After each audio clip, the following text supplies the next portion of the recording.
Welcome, my young friend. Tonight you will live in the world of Game of Thrones, but not as a lord, a knight, or a commander of armies. No, tonight you are but a humble cook, tucked deep within the cold stone belly of Winterfell. And not just any cook, the personal one for the new Warden of the North. For Ramsay Bolton eats only what he trusts. You will feel the weight of northern stone pressing down from above. Taste the frost clinging to steel trays. Smell roasted meat wrapped in silence and salted fear.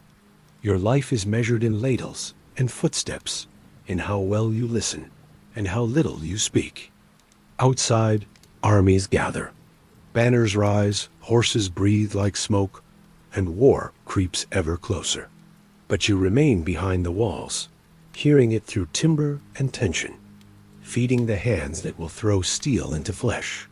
You will watch men leave with sharpened eyes and return with none.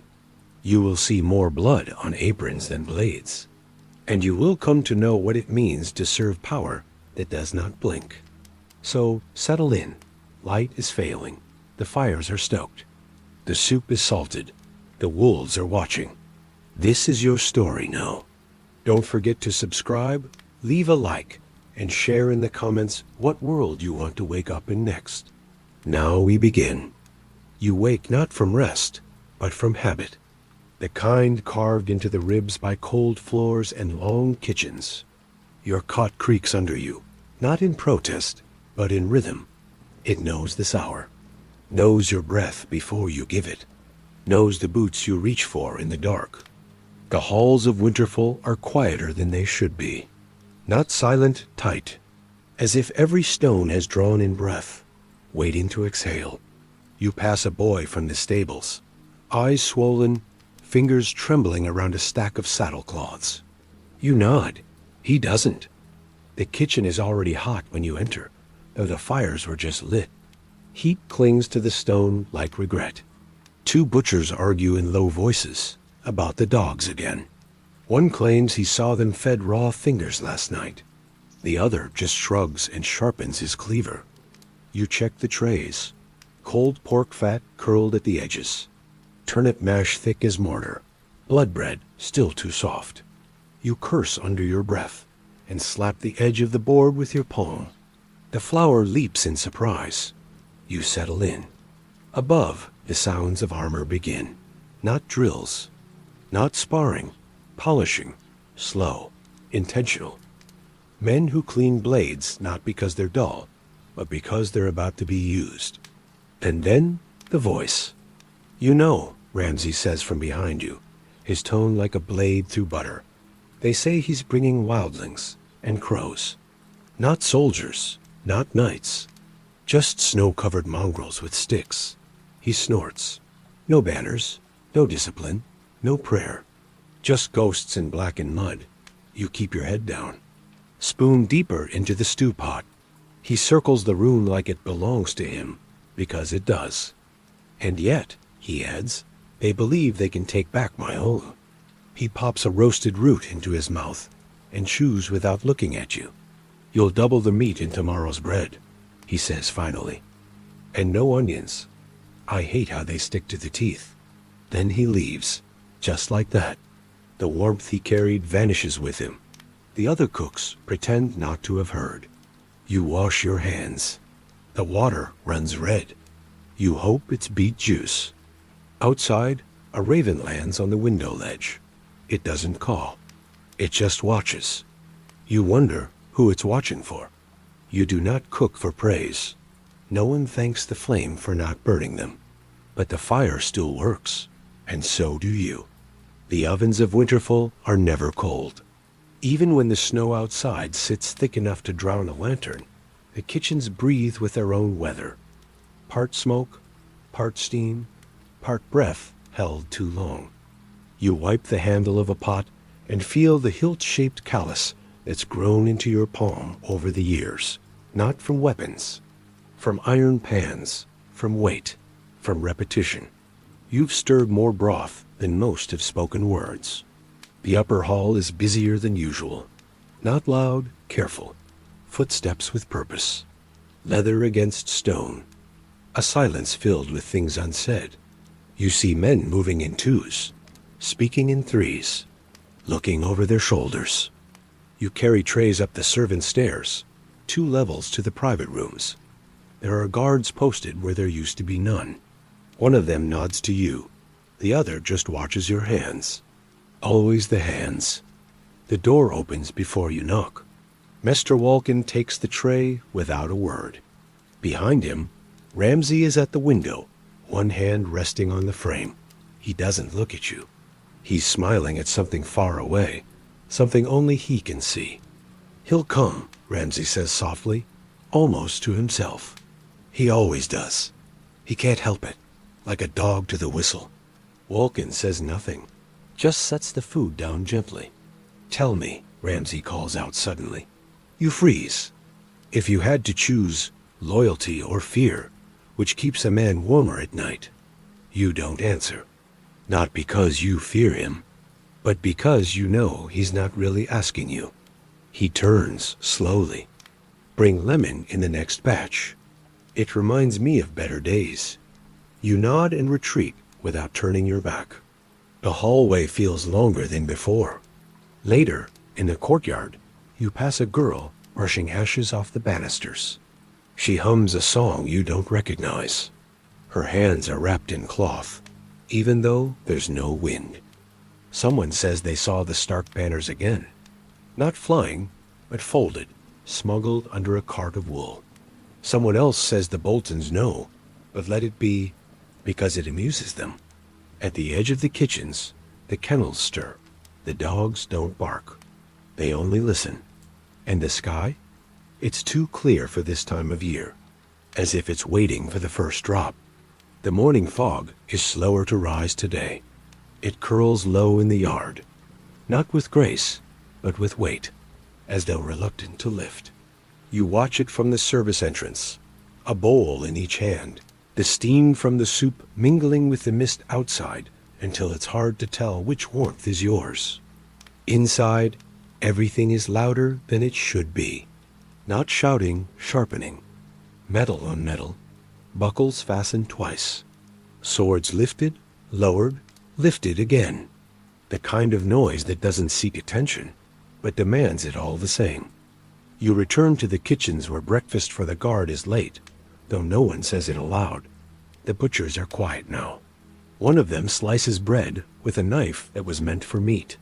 The other stares at the fire like it said something he didn't like. You stir the pot again. The broth catches on the bottom. Too much heat. You curse, but softly. No one reacts. No one does anymore. Then she enters, silent but unmistakable. Sansa Stark? She doesn't speak to anyone.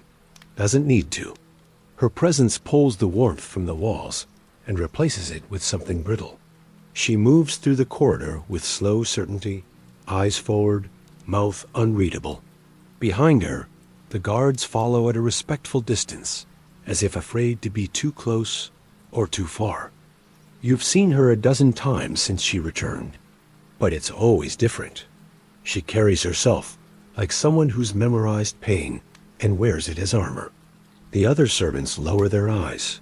You do too, but not before catching the faintest glance she gives the ceiling, like she's trying to remember where the beams used to creep when she was young.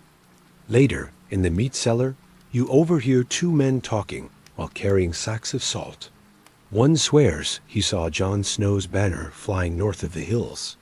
The other says that can't be, that crows don't fly in sunlight. But the first insists. Said he saw it with his own eyes, the dire wolf, the snow behind it. Someone spits. Even if it's true, he mutters. He brings wildlings. Wildlings and ghosts, not an army. A story. You pretend not to listen. You focus on slicing leeks, methodical, exact. One for each breath you take. And when Ramsay passes behind you again in the corridor, the way he always does when you least expect, he says nothing this time, only hums. A low tune, one you don't recognize, but it stays with you longer than it should. The kitchen smells of honeyed oats and iron. Not blood, not exactly, but something close, like rust in the teeth. You bake more than you serve now. Carbohydrates are cheaper than courage. Bread is comfort, and comfort is strategy. Ramsay doesn't say it aloud, but you understand the math. Warm bellies die slower. You knead dough with elbows deep in flour, while the scullery boys whisper near the wash basin. They're not careful. One claims to have seen a raven from Castle Black Land near the old tower, too tired to fly away. Another says the Mester's face has been tight for days, even tighter than usual, and that he's been writing letters that no one ever sees leave the rookery. You press your palm into the dough and think about letters, about what people write when they don't know if they'll survive to read the answer. The great hall is quiet, too quiet. The long tables are still set, but no one sits. There's food. There's wine, but the chairs seem to hold only dust now, as if the room itself is holding its breath. You're summoned to the upper chambers late in the morning. The sky outside is too bright, too cloudless, a sharp blue that almost offends the eye. There's a feast to be prepared, you're told, for the morning after. For victory, the steward says with a smirk. You don't ask whose. In Ramsay's personal chamber, the tone is different. He's pacing slowly, his hands behind his back, stopping occasionally to glance out the narrow window toward the hills. They'll come at dawn, he murmurs, more to himself than anyone else. Crows and children. Men who were boys when I was skinning apples. He brings them like toys, like a child proud of sticks painted silver. He looks over his shoulder. Make something sweet, he says. Victory should taste like something. You nod. As you walk back down, you pass the kennels. One of the dogs, the big one with the torn ear, watches you without blinking. You used to feed it scraps. Now you don't. It's too quiet. Too still. You hear a cart outside, wheels stuck in soft ground. Two men struggle to lift a barrel. One curses. The other mutters something about the smell of snow not being right. You return to your post and check the spice rack. The cinnamon's low. You reach for clove instead, something sharper, less forgiving. That night, you sleep with your boots on, just in case the knock comes before dawn. Dawn does not break. It leaks. Through the cracks in stone. Through the slats in the shutters. Through the eyes of men too tired to sleep, but too afraid to admit why. The air carries a taste now, sharp and metallic, like snow pressed through a keyhole. You're up before the others, hands already in motion. The broth is thinner this morning, by design. Thinner soup lasts longer. Thinner soup means less weight in the belly when they run. The hall outside your kitchen has more boot prints than usual. You notice it when mopping. The mud is dry around the edges, but too fresh near the center, dragged in by hurried feet. You don't ask whose. You carry trays through halls that feel longer now. The banners still hang above. Flayed man on pink, swaying slightly despite the lack of wind. You don't look at them anymore. Not directly. You just walk beneath them like under low branches, ducking without thinking. In the armory, men are eating with gloves on. That's how you know it's close. No one bothers with warmth when they expect fire. One guard, the tall one with the twitch in his left eye, asks for more meat. You don't have it. He doesn't complain. Just nods like he knew the answer already. Down in the lower corridors, you spot Sansa again. Alone. No guards this time. Her eyes don't dart. They drift, as if already somewhere else. You don't speak. She wouldn't answer. A younger servant, maybe 12, comes running through the hallway moments later, pale and breathless. He stumbles, spills a jug of ale, and stammers about hearing horns beyond the trees. You calm him with a hand on the shoulder, send him back to the cellar. You don't believe him. But your legs feel heavier anyway. You find yourself near the war room. Accidentally, of course. You're not supposed to linger, but you do. Inside, you hear muffled voices. One you recognize, Ramsay's, amused and cool. The other sounds like a Bolton bannerman, older, stiffer. He rides under the direwolf. Not even armor for half of them. A woman leading the wildlings, they say. A giant with them too. And then Ramsay's laugh, not cruel, not mocking, just entertained. Let them come, he says. Let them see what banners buy. Let the mud teach them what names mean. You back away before they hear your steps. Later, in the hallway, you pass one of the maids holding a bundle of bandages instead of bread. Her eyes meet yours, but neither of you speak. What's left to say? The dogs are restless again. One scratches at the gate. Another growls at the empty corner. You don't feed them. Not today. In the bakery, a tray of burned biscuits is left too long in the oven. You don't care. The smell of ash hides the scent of fear. And outside, the sky holds its silence like a blade above the neck. Not falling, not yet. The snow falls differently today. Not in flurries, not in silence, but with rhythm. Slow, even flakes that seem placed rather than dropped. You watch them through the narrow kitchen window as you slice boiled eggs into halves. Clean cuts. Soft edges.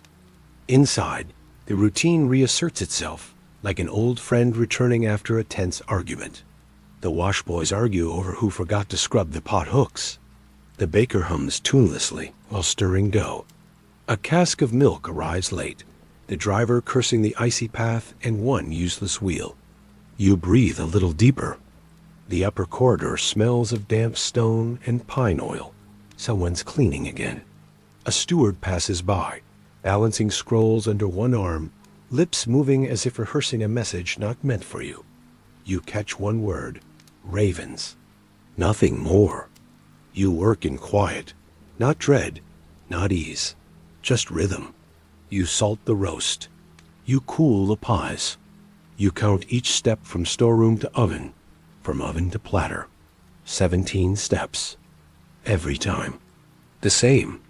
Ramsay does not summon you today. That, too, feels like a kindness. You pass the kennels on your way to the back courtyard. The dogs are asleep or pretending to be. One eye opens as you walk past, then closes again. No growls, no pacing. Just breath. Just patience. You hear laughter, honest if brief, from 2 guards near the stables. One is telling a story about a man from the Dreadfort who tried to shoe a mule backward. You catch the punchline through the wind. Something about boots for the front hooves only. It's not a good joke, but it lands. The kitchen fills with warmth again. The ovens are steady. The smell's familiar. Carrot stew, bacon fat, fresh sage.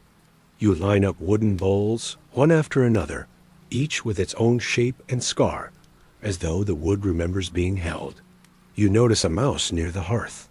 Thin, quick, old. It sniffs at the edge of a biscuit, then vanishes under a sack of potatoes. You don't chase it. Let it eat. Let something take comfort. The fire pops gently in the corner. Somewhere above, boots echo faintly in the stairwell, but they're not hurried, just moving. You roll your sleeves down. You stretch your back. You sip the broth yourself, just to make sure. A little thin, but warm. For a moment, the world holds still, not out of fear, but familiarity. And that, you think, might be the most dangerous thing of all. The days blur when the sky stays the same color. Winterfall does not mark time with clocks.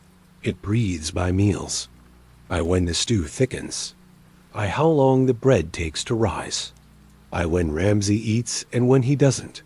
You rise before the bells again. You're not sure they've rung at all lately. You don't ask. Some sounds are more dangerous in silence. Outside, the frost on the windows forms delicate lines like runes, tracing the stone with a language no one ever reads. You press your hand against one pane just to feel something colder than your skin. It doesn't help much. The kitchens are moving slower now, not from fear, from fatigue.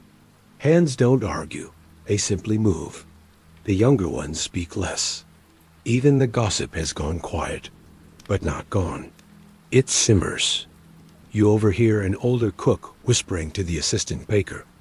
They say Jon Snow was born in Winterfell, you know. Not the Wall. Some say he's a true Stark. The baker frowns. And some say wolves talk when the moon is high. Doesn't mean it feeds a soldier. A few chuckle. You don't. You prepare Ramsay's tray yourself. He hasn't requested anything specific today. That alone feels suspicious. You choose neutral food, salted pheasant, red with blackberry, and a sharp apple for contrast. It's the kind of plate you serve when the weather can't decide between storm or sun. You deliver it through the side hall. The guard outside his chamber gives a curt nod. No jokes, no glances. When you return, one of the cleaning girls, Mara, approaches, arms full of rags. They've begun reinforcing the doors near the eastern wing, she says. New bars, bolts, quiet work, but not quiet in meaning. You nod. She doesn't expect a reply. In the evening, the courtyard fills with the sound of water poured onto stone. Not blood, not wine, just water. For cleaning, for ritual. From one tower, a flag flaps lazily in the wind. The flayed man, pink against the gray sky. It's hard to say if it's drooping from cold or weariness. You walk to the pantry and inventory grain. Oats still full, barley holding. Saltfish low, but that's expected. The winter town hasn't sent deliveries in days. As you mark the tallies, you hear boots again above you. Heavier this time, not many. Just two. A pattern, you know. Ramsay and someone he's trying not to insult yet. A pause. A door closes. You return to slicing onions, letting the burn distract you. Winterfell today is quieter than it should be, but it breathes. So do you.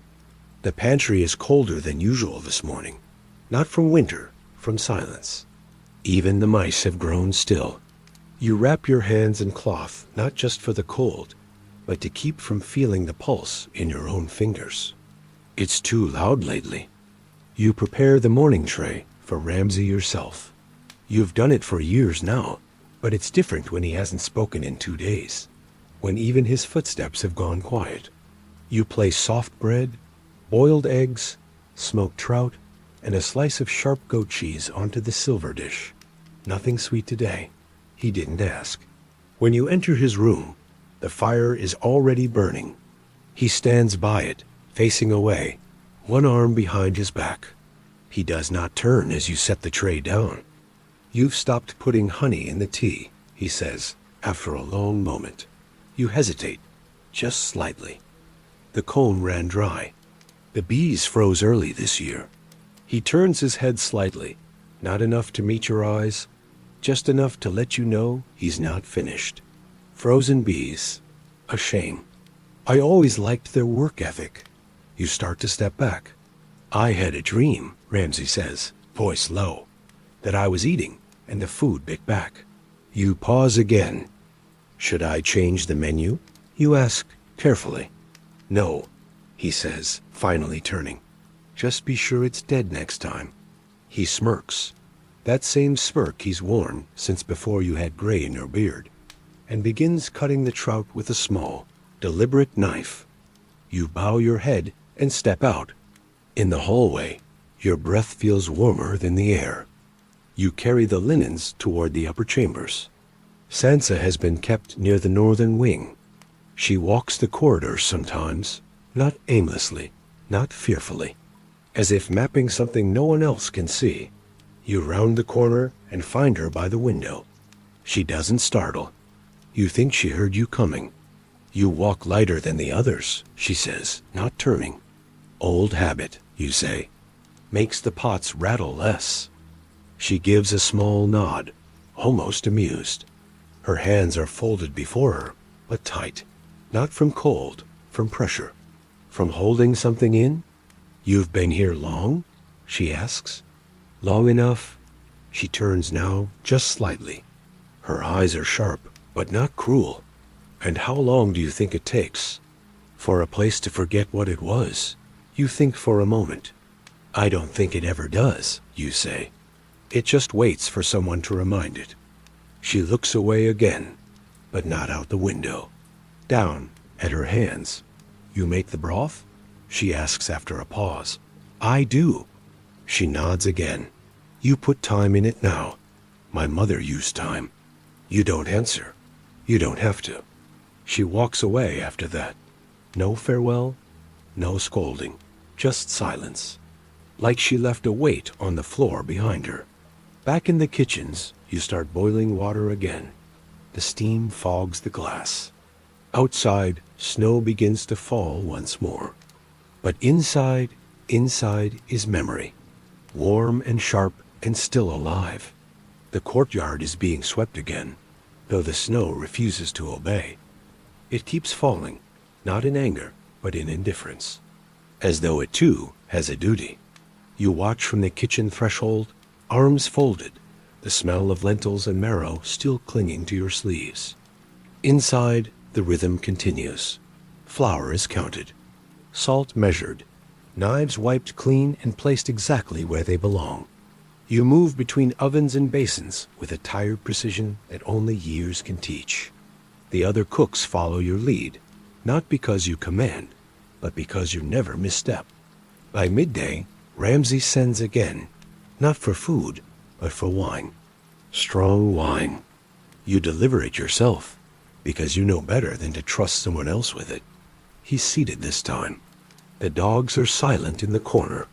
One raises its head when you enter, but lowers it again. Red, Ramsay says, eyes on the map before him, deep and dry. You uncork the bottle, pour a modest amount, then place the cup within reach. They'll tire themselves out in the snow, he says, mostly to himself. Wolves aren't built for sieges. He drinks, then gestures to the door, not to dismiss you, but to invite a question. You hesitate, then ask, have you heard if Lord Snow brought anyone from Castle Black? Ramsay grins, but it doesn't reach his eyes. He brings ghosts, he says. A bastard born in shadows, raised by crows, fed on mercy. He brings women with spears and giants with names. He leans back, but he forgets where he is. Winterfell doesn't kneel to legends. It eats them. You say nothing, just bow and leave the room. Outside, Sansa is walking again. You meet her by the back hall, where the snow gathers in quiet corners. She pauses when she sees you. You spoke with him, she says. I did. She looks past you, toward the far towers. He's afraid, she says, not with hope, but with knowledge. He won't admit it. But the wine stains speak louder than he does. You nod. Will there be food left after? She asks. Always. That's the rule. Something for the ashes. She lets out a slow breath. Then make sure the bread is soft. She walks on, and you return to your hearth, where the fires still burn, not for warmth, but for memory. The snow continues, but now it seems to fall with intention. You wake before the frost has finished hardening on the window ledges. The kitchen is dark, still asleep, but your hands already know the rhythm. You move without thought, stoke the coals, grind the barley, wash the ash from the stones. The first flame always takes the longest. The rest of the castle stirs late. There's a weight in the air, not tension exactly, but thickness, like a blanket pressed too tightly over a sleeper's mouth. You assign the other cooks to the northern corridor, more mouths to feed there today. Ramsay sent extra guards to the walls. No word why, but none was needed. You focus on the ovens. The bread must rise evenly.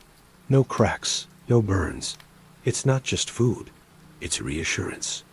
Sansa passes by, again during the second hour. She doesn't stop this time, but leaves a bundle near the door. Cloth. Inside, dried roots. You don't know which. You only recognize one. Valyrian. She knows what it means. So do you. Later, the hall outside Ramsay's chambers fills with voices. Two men. You don't see their faces, but you hear the words. Jon Snow is camped by the river. They say the Red Woman is with him, the one who burned men alive. He's not alone. You carry the evening stew past them and pretend not to listen, but their voices stay with you. Ramsay eats in silence today. He doesn't speak, doesn't gesture, just chews and watches the fire. The dogs are quieter too. No chains, no snarls. Just breath and bones and the shifting of paws on stone. You clean as you always do, one spoon at a time. You wipe the handles twice. At night, you stay in the kitchen longer than needed. You wrap loaves in cloth and store them behind the barrel rack, not because you expect to need them, but because someone will. You hear a boy crying in the servants' quarters. Not loud, not begging, just the soft, breaking kind. A sound you know better than your own heartbeat. You don't go to him. You just leave a bowl of warm milk outside the door.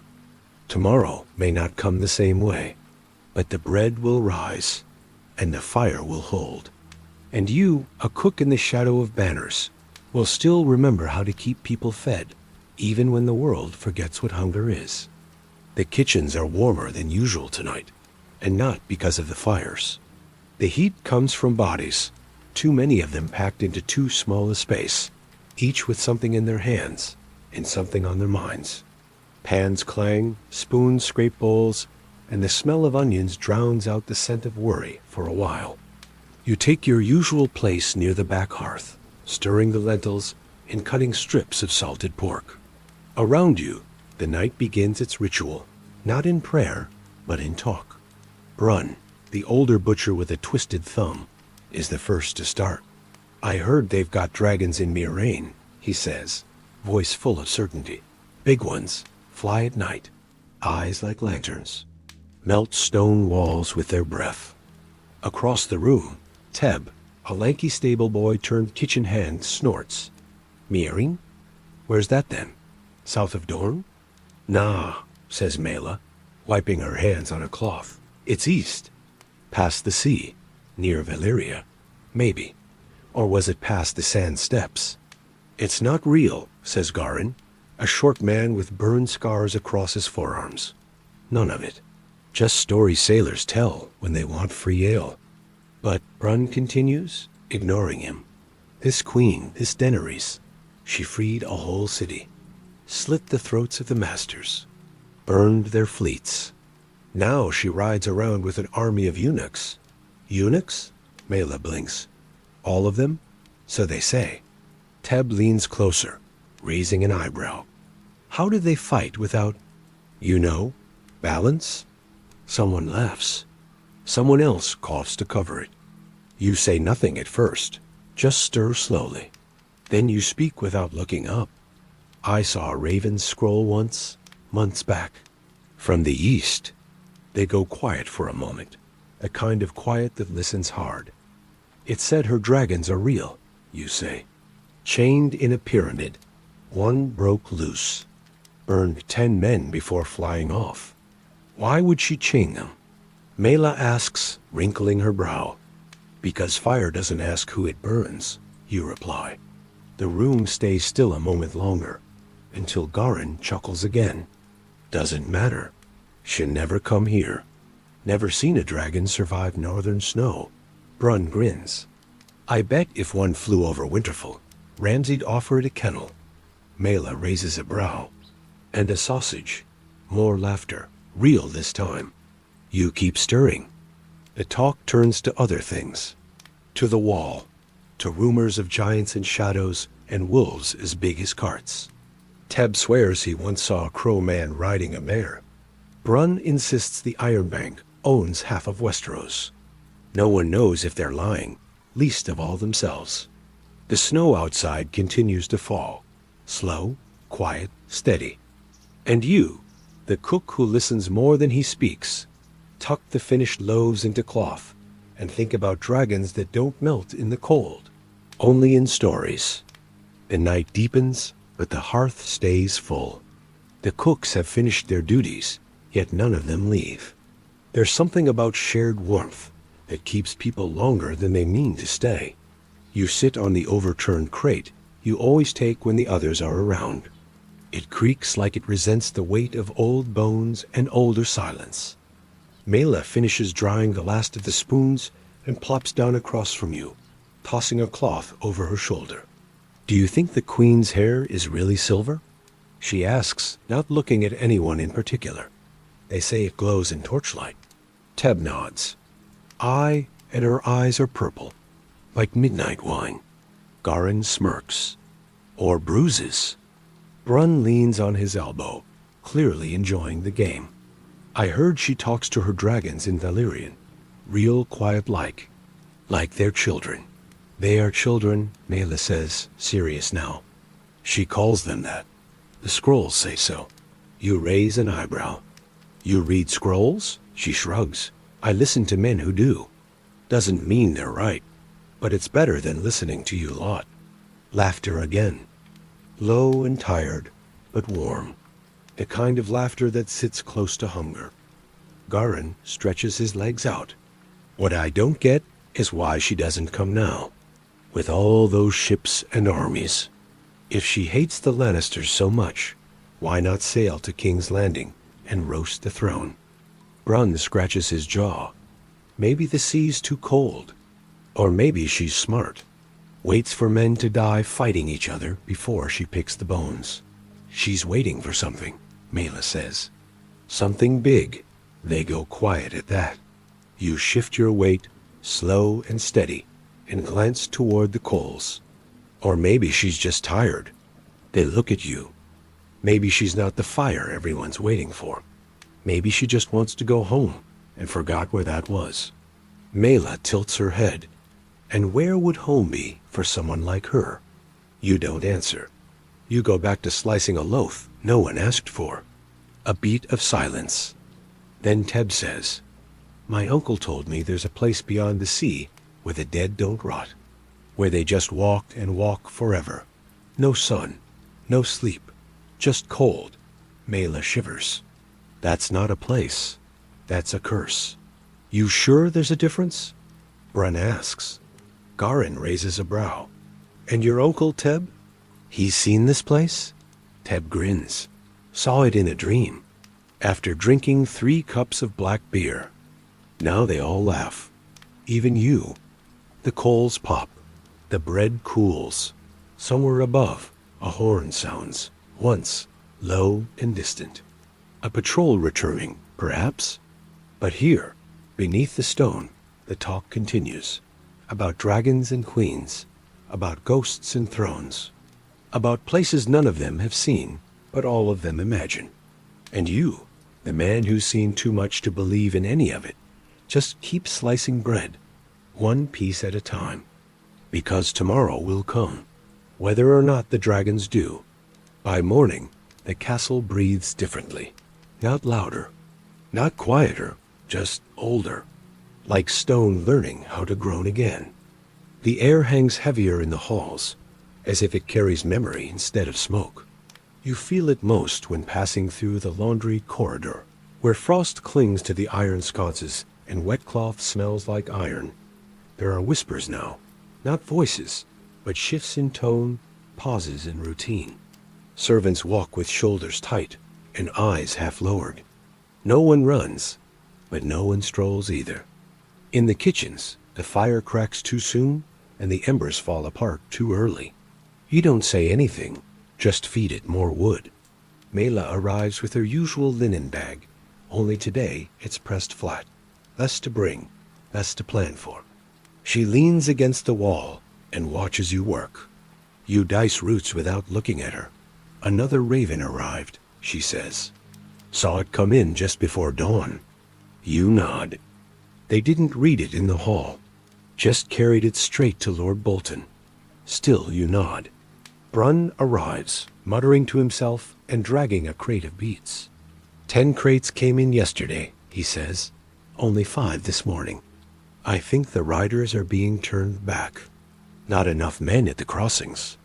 Teb follows. looking nervous, chewing his lip. A guard told me they've posted archers near the kennels. Why would they do that? Nobody attacks from the dog yard. You don't answer. You stir the porridge instead, clockwise, slow, measured. There's a rhythm here, a ritual.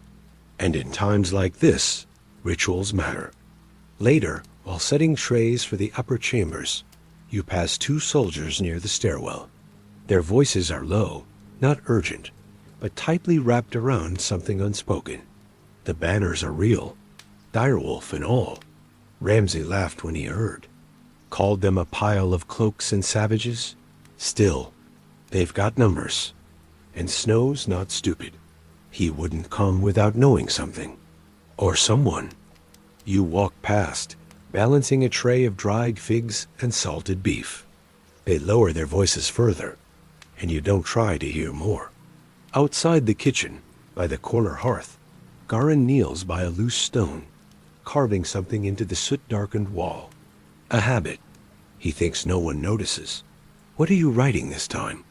You ask him. He looks up and grins, fingers black with coal dust. My name, in case I need to remember it later. You pause. You afraid of forgetting? He shrugs. Not afraid. Just ... preparing.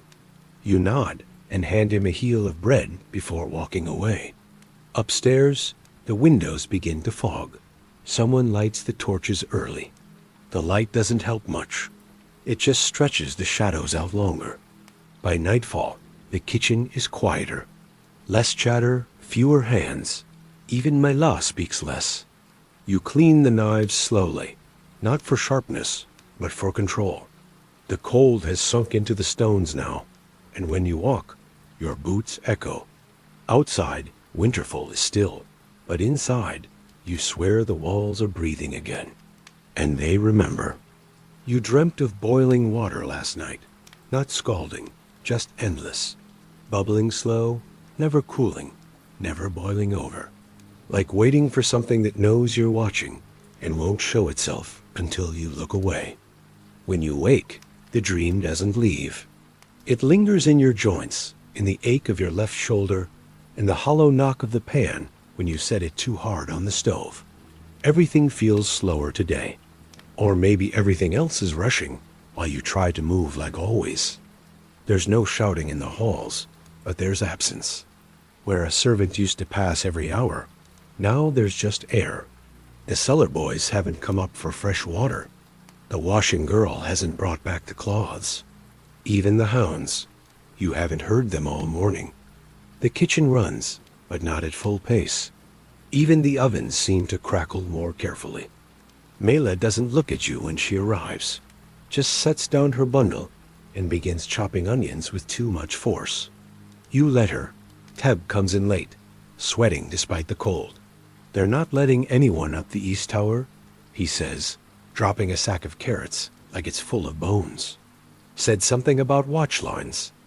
Garin raises a brow from the corner. That's for archers. They always seal the towers before blood starts. You glare at him, but he just shrugs and returns to washing roots. Mela wipes her hands, breathing hard. You know, when I was little, my uncle told me the gods won't send snow unless they want silence. Brun looks up from salting pork. Then the gods want a graveyard. Teb tries to laugh, but it doesn't come out right. It sounds like a hiccup someone forgot to finish. You speak finally, breaking the hush. Salt the bread more today.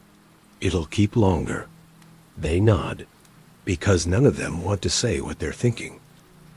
Bread that keeps means people who don't. Later, you step out into the side yard, just for a moment, just to breathe something that isn't wood smoke and starch. The sky's colorless, not gray, blank, the kind of sky that doesn't want to be looked at. You hear a hammer somewhere far off. Metal against metal, not war-forged, just sharp. A whetstone, maybe. Someone still preparing. You pass 2 guards moving toward the wall, their faces wrapped in scarves. They don't speak to you, but one of them touches the hilt of his sword 3 times as he walks. It's not a gesture of faith. It's rhythm, control, ritual. You return inside. And you keep chopping, keep stirring, keep laying bread in rows like sleeping men, one next to the other. Because in a place like this, with walls that remember and halls that forget, you are not a warrior. You are not a hero. You are the man who feeds the ones who survive. And tonight, someone will need bread. You rise earlier than the sun, though there's no sun to chase. Just a shifting pall of gray, thick as wool and twice as mute. The kitchen walls sweat faintly, the way stone does when it remembers fire. You touch one as you pass, cold but not indifferent. Mela is already kneading dough when you arrive. She doesn't speak. Neither do you. Words feel brittle today, like frostbitten branches. Too easy to snap, too loud when broken. The fire catches on the first spark, almost gratefully. The flame feels eager, hungry, fast. You watch it longer than usual before placing the kettle above it. Even boiling feels like a warning no. Brun comes in, dragging a sack of turnips that leave a trail of dirt across the stone. Double portion, he mutters. For the yard. Guards want extra fat in their stew. Say they're burning too much standing still. You nod. Salted pork, thick root broth. Hard bread soaked in lard. Heavy food for heavy air. Tab arrives pale-faced, his hands shaking slightly as he handles the onions. Saw Lord Karstark at the gates, he says under his breath. Didn't know he'd returned. Had 12 men with him, all silent. No banners? You ask. Bolton banners, he says. But the cloth looked old, frayed. You say nothing more. By mid-morning, the hall is fuller than usual. Soldiers pass through in pairs, grabbing bread without speaking, eyes darting toward windows. You notice one man wrapping 3 hard loaves in cloth, rationing without being told. He meets your eyes for half a second. There's no fear there, just calculation. You return to slicing. Upstairs, someone knocks over a candelabra. The clang echoes all the way down. No one laughs. In the courtyard, through a slit in the stone, you glimpse horses being watered. All black, all armored. Their breath spills like steam into the cold. Later, you find yourself alone in the side pantry. No light, but what the cracks in the wood allow. You rest a hand on a barrel and close your eyes. Just a second. Just to gather the edges of yourself. And then a voice. Behind you. You think they'll come, don't you? You turn. Sansa. She's standing just past the threshold. Not inside, not quite out. Wrapped in blue and black, hair braided with precision that must have taken an hour of silence. You meet her eyes, but don't nod. You don't need to. I dreamed of snow falling on fire, she says softly. It didn't melt. You wait. I don't think he cares if he wins, she adds. Only that they see him trying. There's nothing to say to that. She looks at your hands. You make good bread. It doesn't change much, you reply. No, she says, but it helps some things not get worse. She leaves before the silence does. You return to your post. Stir, taste, adjust. In the afternoon, Garin finds a dead raven behind the co-op. Its eyes are gone. No one speaks of omens. But you salt the stew more than needed. And you sharpen every knife twice. Because salt preserves. And blades remember. And you, small and silent beneath the castle's breath, are watching the rhythm of a world too proud to notice when it begins to hold its breath. The wind changes sometime in the night, but not the way it does with weather. It turns like a blade in a sheath, silent, final, mechanical. You feel it in the doors, and how they resist just slightly when pushed.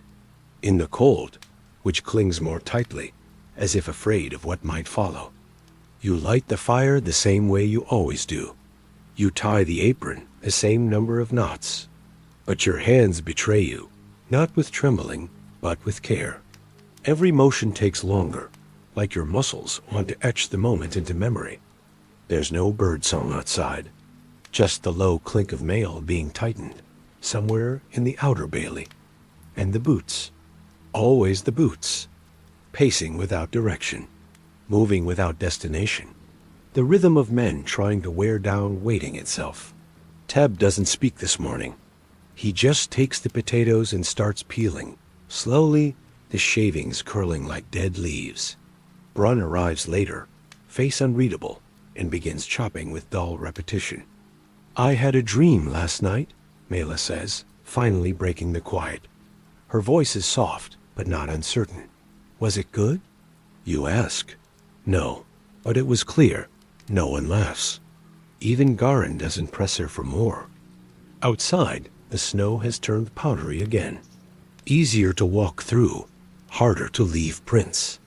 You catch a glimpse of riders moving between the trees just beyond the eastern wall. Scouting, maybe, or circling, or just making themselves seen. At midday, the trays for the upper hall aren't collected. You find that odd. You send a boy to ask why. He doesn't return for 2 hours. When he does, he's pale and silent. His hands smell faintly of blood, though he says it's just rust from the hinges. In the afternoon, someone brings word that a raven came and went. No message read aloud. Just passed to the master, who locked his chambers after. You stand by the fire, stirring onions until your eyes sting. Not from smoke, not from grief. Just the sharp reminder that something still bites when it wants to. Later, while delivering trays to the lesser barracks, you hear 2 men speaking behind the door. Snow's men move by night. Light no fires. Eat cold, so they're ghosts. They're crows, might as well be. Don't care what they are, the other replies. They're coming. You don't linger. Just place the food where it's expected and return before the torchlight fades. Back in the kitchens, you watch the dough rise slower than usual, like it knows something you don't, or something you refuse to admit. No one says soon, no one says safe, and no one, not even Ramsay, whistles anymore. He enters like a shadow, pretending to be a man. No warning, no announcement. Just the scent of leather and something sharper. The silence that walks ahead of Ramsay Bolton is always louder than the sound he makes. You're in the process of carving smoked hare into thin slices when you hear his boots behind you. Not hurried, not slow. Deliberate, like footsteps that enjoy each second they erase. You didn't trim the fat last time, he says, almost cheerfully. My hounds left it. You don't turn. I thought dogs liked fat, you reply softly, keeping your hands steady. A pause. Then, mine don't. He steps closer. You feel his breath, warm and deliberate against your neck. You keep slicing. He reaches past you and lifts one of the slices off the board with 2 fingers. Eats it raw. Chews, slowly. Then spits it back onto the cutting board. Better, he says, but not perfect. He wipes his fingers on the back of your apron as if you were furniture. You nod once, not looking up. He lingers. You know, he adds, voice smooth as melted lard, a cook's hands are more important than his tongue. So many think it's the other way around. He taps the back of your knuckles with the flat of his knife. Not hard, just enough. You say nothing. You've learned that silence is the only thing Ramsay doesn't try to cut, because it gives him nothing to ruin. He turns then, walks to the hearth, stirs the stew with a finger. Too much onion, he declares. You know there's none. Fix it, he says. He doesn't wait for a reply. When he leaves, Mela exhales like she's been holding her breath the entire time. Teb won't look up. Garin mutters something about poison under his breath, but it dies on his tongue. You don't speak. You just clean the board, carefully, methodically, removing every trace of where he stood. Not because you fear contamination, but because you know the stone remembers. That evening, as you knead bread for the upper chambers, the door opens again. But it's not Ramsay. It's a boy, young, red in the face from running. He doesn't speak. He just nods once. That's all. Then he's gone. Mela watches him go and whispers, "It's time, isn't it?" You don't answer, because the bread is already rising too fast, and the knives already know what's coming. The first sound is not a horn. It's not the stomp of boots or the crack of a gate. It's the birds, hundreds of them, all at once, lifting from the trees to the east like they were yanked upward by something unseen. Their wings flutter madly, filling the sky for only a few seconds before scattering like ash in wind. And then, quiet again, but not the same quiet. This one is tight, thinner, fragile, like old ice. You're standing near the back entrance of the kitchens, holding a tray of salted bread when it happens. A single vibration in the stone beneath your boots. Just one, barely noticeable. But you feel it in your stomach, the way thunder travels through bone before it reaches the ears. Inside, Mela pauses halfway through chopping roots. Teb drops a cup. Garin doesn't blink. He just starts sharpening the fish knife again, slowly, like he's known this moment would come since the day he first touched steel. You set the tray down. No one tells you to. It just happens. Outside, the castle begins to move like a creature disturbed from slumber. Voices echo in short bursts. Leather creaks, iron buckles. Shields are drawn from walls. Helmets lifted, torches lit, and then quickly snuffed. No one wants to be seen, not yet. From the high tower, a bell tolls once. Just once, not for ceremony, for confirmation. It has begun. You leave the kitchens through the west hallway, where the walls are thickest. Not to run, just to hear better.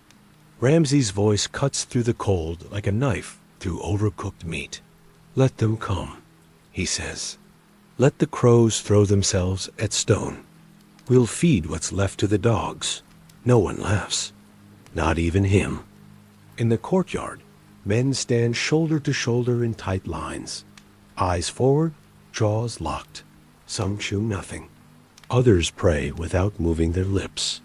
You find yourself watching a boy, maybe 15, adjust the straps at his gauntlet. He fumbles once, breathes in, tries again. His hands don't shake, but his knuckles are white as chalk. Behind him, the gates begin to rise. The wood groans, chains rattle.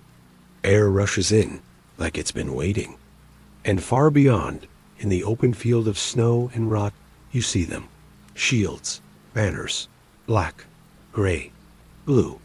The direwolf sigil, high and defiant, flutters in the wind like a memory that refuses to die. And still, not a word. Until Ramsay steps to the front, lifts one hand, and says one thing. "Begin." The gates close behind them like a mouth sealing shut, and the sound they make is more final than any scream. You are not on the walls. You do not carry a sword. You are not called to formation, nor handed armor. But your hands tremble as though they've held a blade all morning. The kitchens, once loud with barked orders and clanging pots, now move like a fever dream. Everything is slower. No one shouts.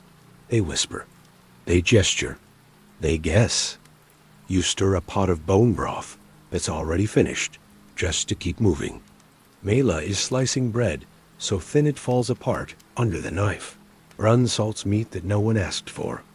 Garin has not spoken in over an hour, but he sharpens a butcher's cleaver with the same rhythm as before. Scrape, scrape, scrape.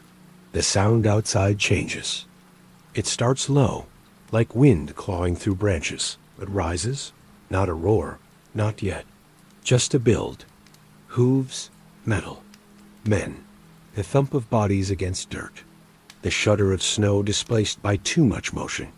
Then silence, and then impact. Not a clean sound, not like hammer on stone or sword on steel. It's Messier, a collision of wills, of flesh, of noise. A deep groan that spreads through the stone and bones alike. Something crashes against the outer wall. Not close, but real. You brace your hand against the table to keep from swaying. Not from fear, from the way the ground seems to tilt. A girl runs through the hallway outside, her apron red. Not blood wine. She slips. No one chases her. A guard bursts into the kitchen. He's wide-eyed, pale, missing a helmet. They're breaking the flanks, he mutters, to no one. The line bent. Then he's gone again. No one stops him. You just return to the broth. Stir it twice more. Then cover the pot. Somewhere above, the hounds begin to bark. Not the hungry bark, the hungry and angry one. The kind that tears at your stomach if you hear it too long. Teb leans against the wall, eyes wide. They say the wildlings fight like animals, he whispers. That they don't even blink when they charge. You don't answer. You just begin cleaning knives, slowly, methodically, stacking them by length and sharpness. Not because you expect to use them, but because clean steel calms the hands. From the yard comes a new sound, a cry. Not from one man, but from many. Wordless, agonized, furious. It's too far to understand what happened, but close enough to know someone has made a mistake. Sansa does not come down. Ramsay does not return. The sky outside turns a shade darker, not from clouds, from smoke. You move to shut the side shutters, and as you do, you catch a glimpse over the outer parapet. Black shapes moving in the snow fast, collapsing into each other. Splashes of red, you tell yourself, is just the reflection of torchlight. The bread finishes rising. The stew thickens. The knives gleam under the low light. And the stone begins to hum. Not music, not magic, just memory of what it's felt before, of what it knows is coming again. The castle is quieter now than it has ever been. Not empty, just holding its voice. You hear footsteps in patterns. 4 fast, 1 slow. Leather on stone, mail against wood. You learn to recognize who's moving by how often they hesitate at corners. Even in the kitchens, every sound feels like it was once louder. Pans don't clang. Knives don't clatter. Even the fire burns lower, as if it too is listening. You knead dough with more pressure than usual. Not because it needs it, because your hands need something to press back. Mela has taken to boiling water that no one ordered. Just in case, she says, not looking up.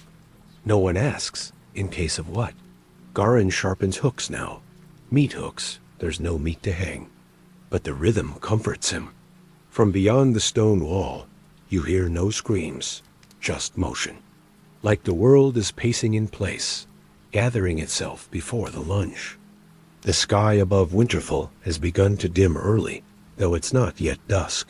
Smoke from fires unseen crawls above the rooftops, like the breath of something ancient, returned. You carry trays to the hall, mostly bread, a few hunks of cheese. Simple things. Soldiers don't ask for feasts now. They want what fills, what chews hard and lasts long. At the foot of the stairwell to the great hall, you see him. Ramsay, still, composed, wearing black as though the color feared to disappoint him. He doesn't speak, just watches the corridor. You feel him glance at you, like a wolf, deciding if a leaf matters beneath its paw. Then his eyes return forward. Sansa is there too, farther back, framed by stone. Her hands are clasped, but too tightly. Knuckles pale.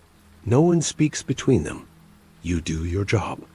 You set the tray where it belongs. You retreat.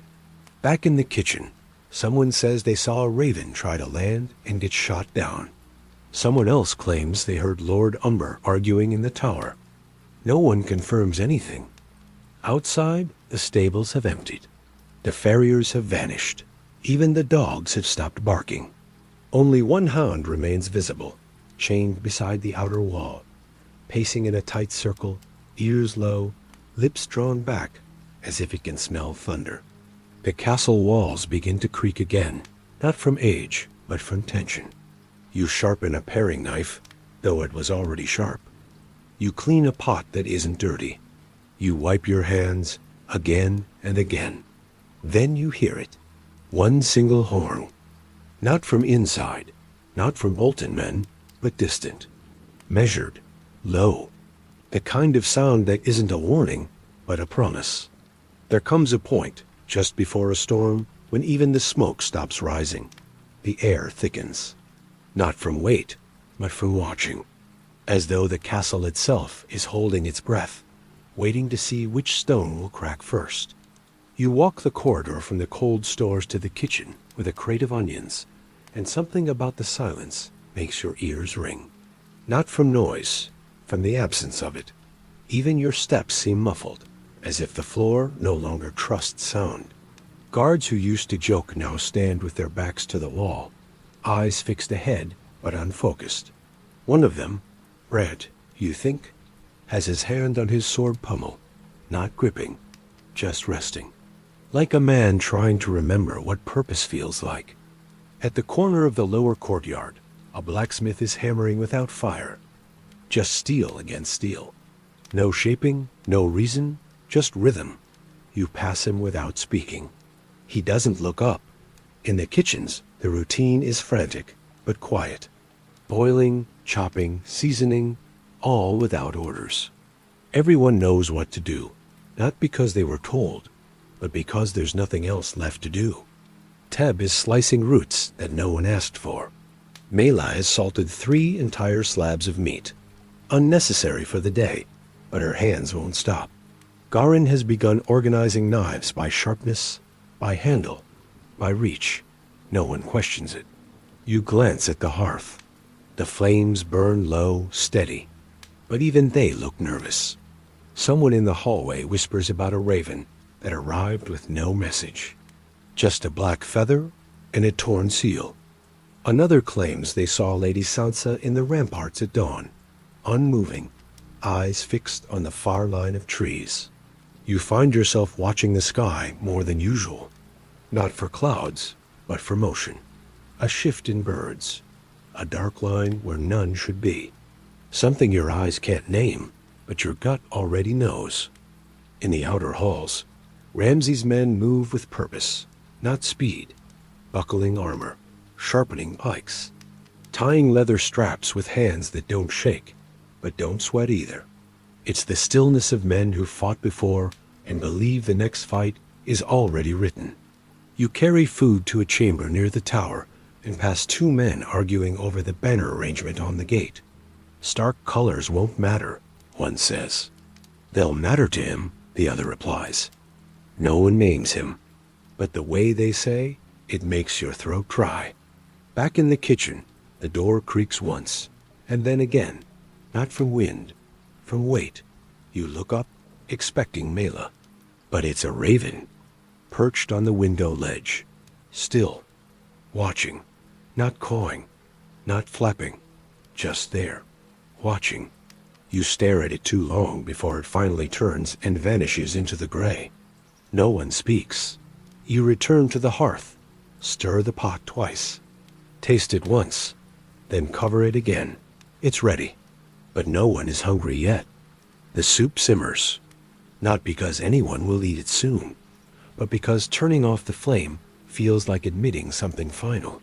You stand beside it, ladle in hand, watching bubbles rise like slow, heavy thoughts. It smells of marrow and sage, a scent that used to mean warmth. Now it lingers like a farewell. The kitchens are full of people, yet quieter than a graveyard. Every clang, every scrape, every dropped spoon sounds too loud, like an offense against the silence that has taken root here. Even the firewood cracks less now, as if it too is trying not to be noticed. Someone, probably Mela, has left loaves of bread cooling on the window ledge. No one touches them. They just sit there, going stale under a sky that won't choose a color. Out in the courtyard, movement slows. Not because there is less to do, but because no one wants to waste the final moments of stillness. Black banners ripple from the parapets. slow and soft like breathing. You hear the gates creak once, not opening, just tested, like they're remembering how to hold. At the well, a group of soldiers fills their flasks in silence. One spits twice before he drinks, as if trying to rid his mouth of a name. Another clutches something under his tunic. A charm, maybe. A piece of bone on a string. You pass by them with your crate of dried fruit. Not because it's needed, because your hands need something to carry. In the outer corridor, Sansa walks alone. She moves like she's counting steps. When she passes, she nods, not to acknowledge, but to confirm, you're both still here. She doesn't speak, but she slows, just slightly, near the archway overlooking the field. You follow her gaze, though the angle only gives you snow and smoke, and a shape, far, unmoving. Not man, not horse, something in between. Banner, maybe, or tree, or lie. You don't ask. Later, in the kitchens, someone says Lord Karstark sharpened his axe for too long. Now the edge curls. Another claims the dogs have stopped eating. You're not sure if it's true. You're not sure if it matters. Garin finally speaks. First time in a day. He says, the snow's falling softer now. Mela replies, like it's trying not to wake anything. You take a seat by the hearth, not to rest, just to be where the heat still lingers.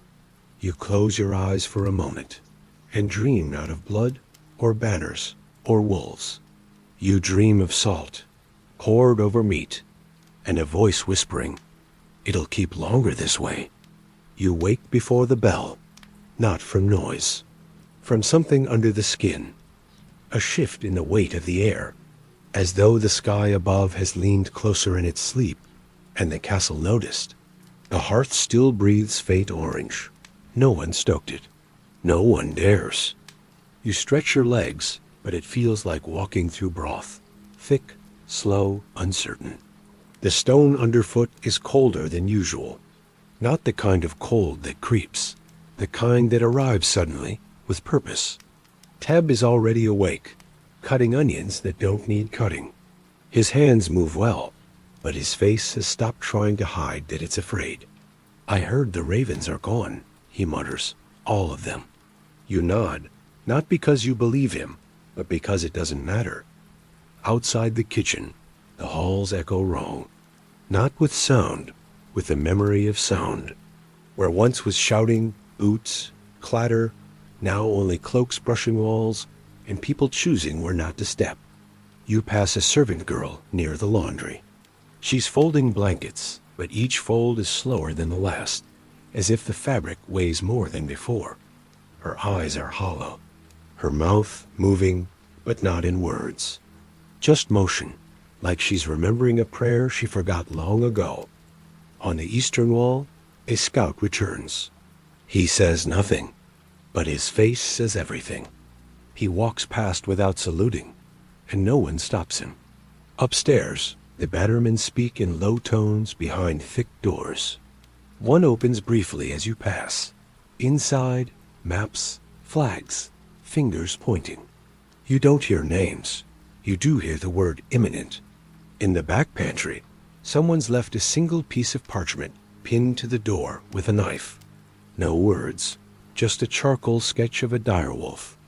You touch the edge of it, not to remove it, just to feel how sharp the message is. Ramsay hasn't been seen since the night before. Some say he's in prayer. Others say in rage. The hounds haven't barked once. Sansa hasn't spoken today. But her breakfast tray returned untouched. You begin preparing root mash. Not because it's needed, because you remember your mother said it holds better in cold.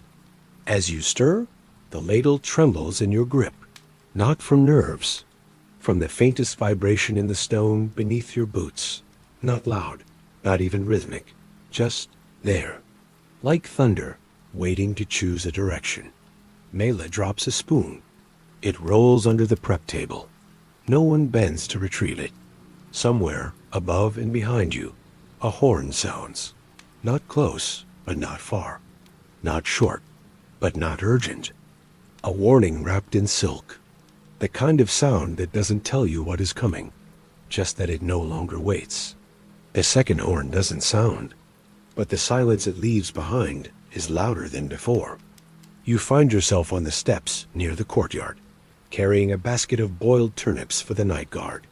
It's not your usual path, but your feet took you there before your mind could stop them. Everyone moves this way now, towards noise, or towards the absence of it. A stable hand stops beside the gate, breathless. His face is red not from effort, but from wind. He doesn't speak, just points upward to the battlements. You follow the gesture with your eyes, and though you can't see the field beyond, you know something has changed. The guards posted there lean over the wall a little more than usual, not in curiosity, in confirmation. One calls down, no shout, just a low voice, enough to carry through still air. They're here. The words fall like stones into a well, deep, cold, final. You don't climb the tower. That isn't your place. But the men who do return changed. Eyes wider, mouths quieter. They've brought wildlings, someone says near the armory. No shields, just bones. I saw a giant. Liar, I did. You return to the kitchens with the turnips untouched. No one asks why. Mela lights the lanterns early, not because it's dark, but because too much shadow now lives inside. Garin slices bread thinner than usual. Rations, he mutters. You pass through the side corridor leading to the back wall and stop beneath the archway. And there, between two slits in the stone, you glimpse it. Not clearly, but enough. A ripple in the snow. Lines of figures. Slow. Intentional. Movement without chaos. Far beyond the trees, like the land itself has decided to rise and walk. Above it, banners flap, not Bolton red, but something darker. And among them, a shape, tall, still, not armored like the rest. A wolf's head raised high. Black on white, Stark, the old one, the real one. You step back from the slit, your breath misting too fast, your heart refusing to choose between rhythm and silence. You hear Teb behind you. They say Jon Snow leads them, he mutters. You don't answer, because from the way the wind smells now, sharp, earthy, like iron in snow, you no longer need confirmation. The snow isn't just falling anymore. It's marching. The hours stretch, longer than they should, as if the sun itself has forgotten where it's meant to be. You've stopped pretending to cook. The broth was reheated twice and never served. The bread is hardening by the fire. Even the knives rest untouched, their edges no longer threatening, just cold. Outside, no horn sound, no drums, no cries. Just snow, falling in the kind of rhythm that makes you think it's listening too. People speak less now, and when they do, their words come out like steam, visible, brief, and gone before anyone can hold them. You stand near the eastern archway again. You're not alone. Half the kitchen staff finds themselves wandering up the steps, leaning into the wall, hoping for a glimpse they won't understand. From your angle, you don't see the whole field. Just fragments, flickers of motion, a glint of steel, a curved banner, a figure walking and then stopping, always stopping. You don't know how far they are, but you know they're closer than they were. Above, the guards shift less, not out of fear, out of conservation, as if each movement might be the one that breaks the spell. Mela whispers beside you, "Why don't they attack?" You don't answer, because maybe it's worse that they don't. Inside the halls, the hounds are restless again. Their claws click against stone in uneven patterns. One howls, not loud, not long, just enough to remind you that even they feel the change. You hear someone sharpening a blade, slowly, without need. The sound is more for comfort now than purpose. Sansa passes through the corridor once. She doesn't look toward the windows anymore. She walks like someone who's already counted the hours ahead and found no rest in them. You return to the kitchens again, out of habit, not duty. You salt a tray of meat and forget why. Outside, someone says they saw Jon Snow himself, that he wears black still, as if the night's watch never ended, that he rides a white horse, that he carries a sword that remembers fire. Someone else says they saw Tormund Jongsbane, bigger than the stories say, with hair like a bonfire and a laugh that shakes trees. You don't know if they're lying, and you don't ask, because part of you wants to believe every word. The waiting isn't quiet now. It has sound, a kind of hum in your teeth, like the castle itself is bracing for something no man here will fully understand until it's too late to name. You sit by the fire, and for the first time in days, you close your eyes not from exhaustion, but to see the snow falling in a place where you can't feel it land. The sky remains the same. Not night, not day, just a dull iron dome pressing low like it wants to hear your heartbeat. You haven't touched food in hours, not because there isn't any, but because no one asks. Even the dogs have stopped whining. You think they know. A pot of cabbage water bubbles once, then goes quiet. No one stirs it. No one watches it. It's just there, like everything else, waiting. You hear footsteps in the courtyard, measured, too precise to be guards. You move to the arch again. Your legs know the path now better than your thoughts. From this angle, the field is closer. Shapes, no longer shadows. The army of Jon Snow, no longer a rumor, now a silhouette burned into white. Rows of men, ragged but ordered. Flags you don't recognize, and some you do. A gray direwolf, flanked by symbols you don't remember from history books. A sigil with a tree, perhaps. Another with flame. The wind shifts, and with it comes a sound. Not a horn, not a shout, just the crunch of snow beneath thousands of boots, even though you can't see them move. It's like the land groans under the weight of memory. You glance up. The guards no longer lean. They stand upright, still, their eyes like glass. No one speaks. Not even Mela, who's beside you again, arms folded tight. She whispers nothing this time. Her silence is sharper. One of the kitchen boys, barely old enough to boil water without burning it, begins to weep softly behind the flour sacks. No one tells him to stop. No one moves toward him.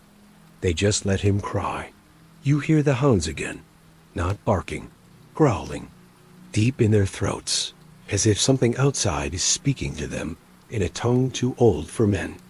Down the corridor, the great hall doors creak open. You don't see him, but you hear him. Ramsay, not shouting, just walking. Boots slow, heels heavy. The way a man walks when he wants people to listen without speaking. You move aside. Everyone does. You hear him speak, not to you, but to someone unseen.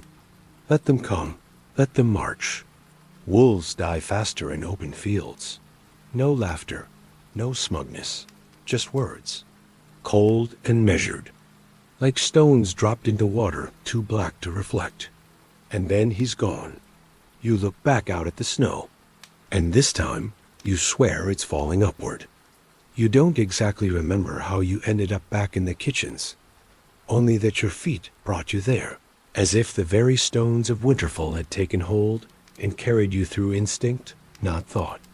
The fire has died again, but no one notices. No one cares.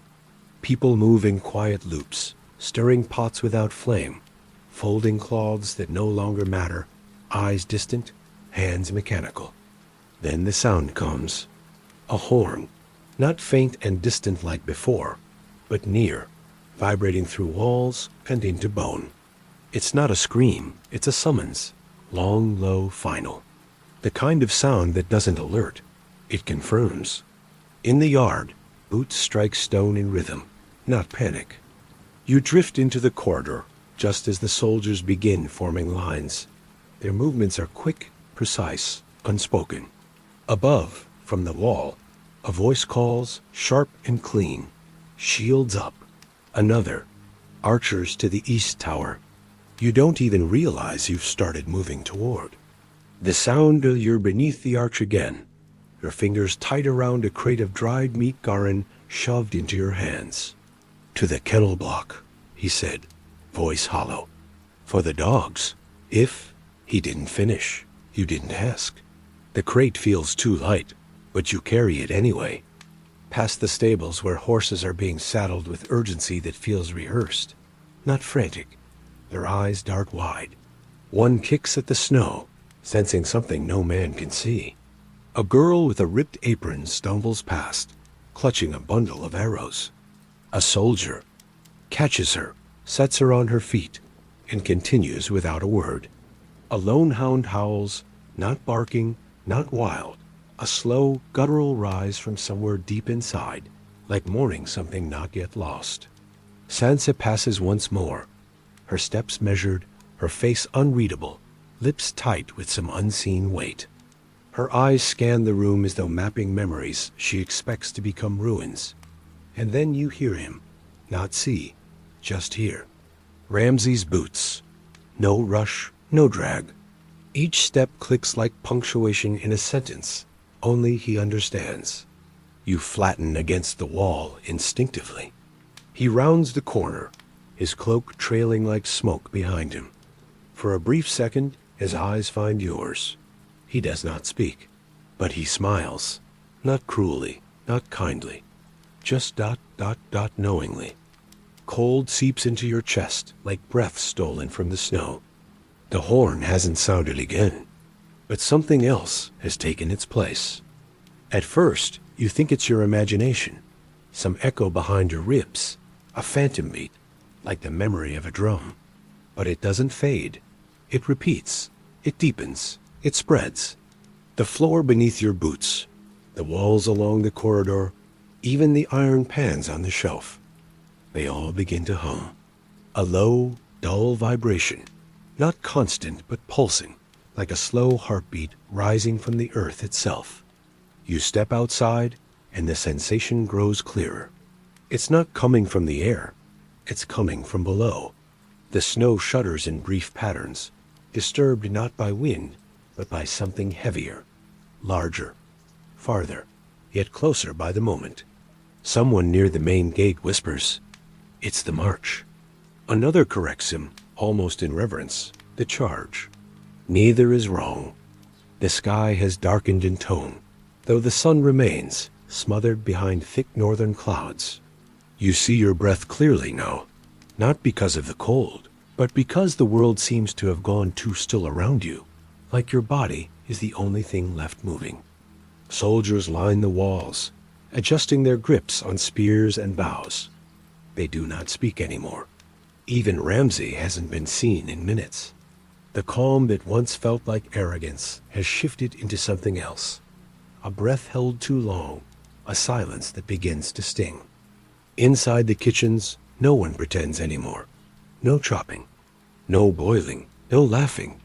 Mela sits against the wall, clutching a ladle like it's a weapon. She doesn't look at anyone. You hear someone praying in a whisper behind the barrels. Not loudly, not for attention. Just softly enough that you feel you shouldn't be listening, but can't stop. The vibration grows stronger. Your knees feel it now. It rises into your teeth. A soldier stumbles into the hallway from the outer steps, face pale, eyes unfocused. "They've started moving," he says to no one in particular. The flanks, they're spreading wide. Snow's getting kicked up into lines. You can't see where they end. He turns and leaves before anyone responds. Someone asks if they'll attack tonight. Someone else mutters that they want to wait for exhaustion, fear, mistakes. You say nothing. You just stand by the outer arch, staring at the wavering horizon. And then, for the first time, a sound that isn't human. A horn from the field. Not Winterfell's, not your own, but deep, wild, a war call in another tongue. The hounds whine in unison. The air itself contracts.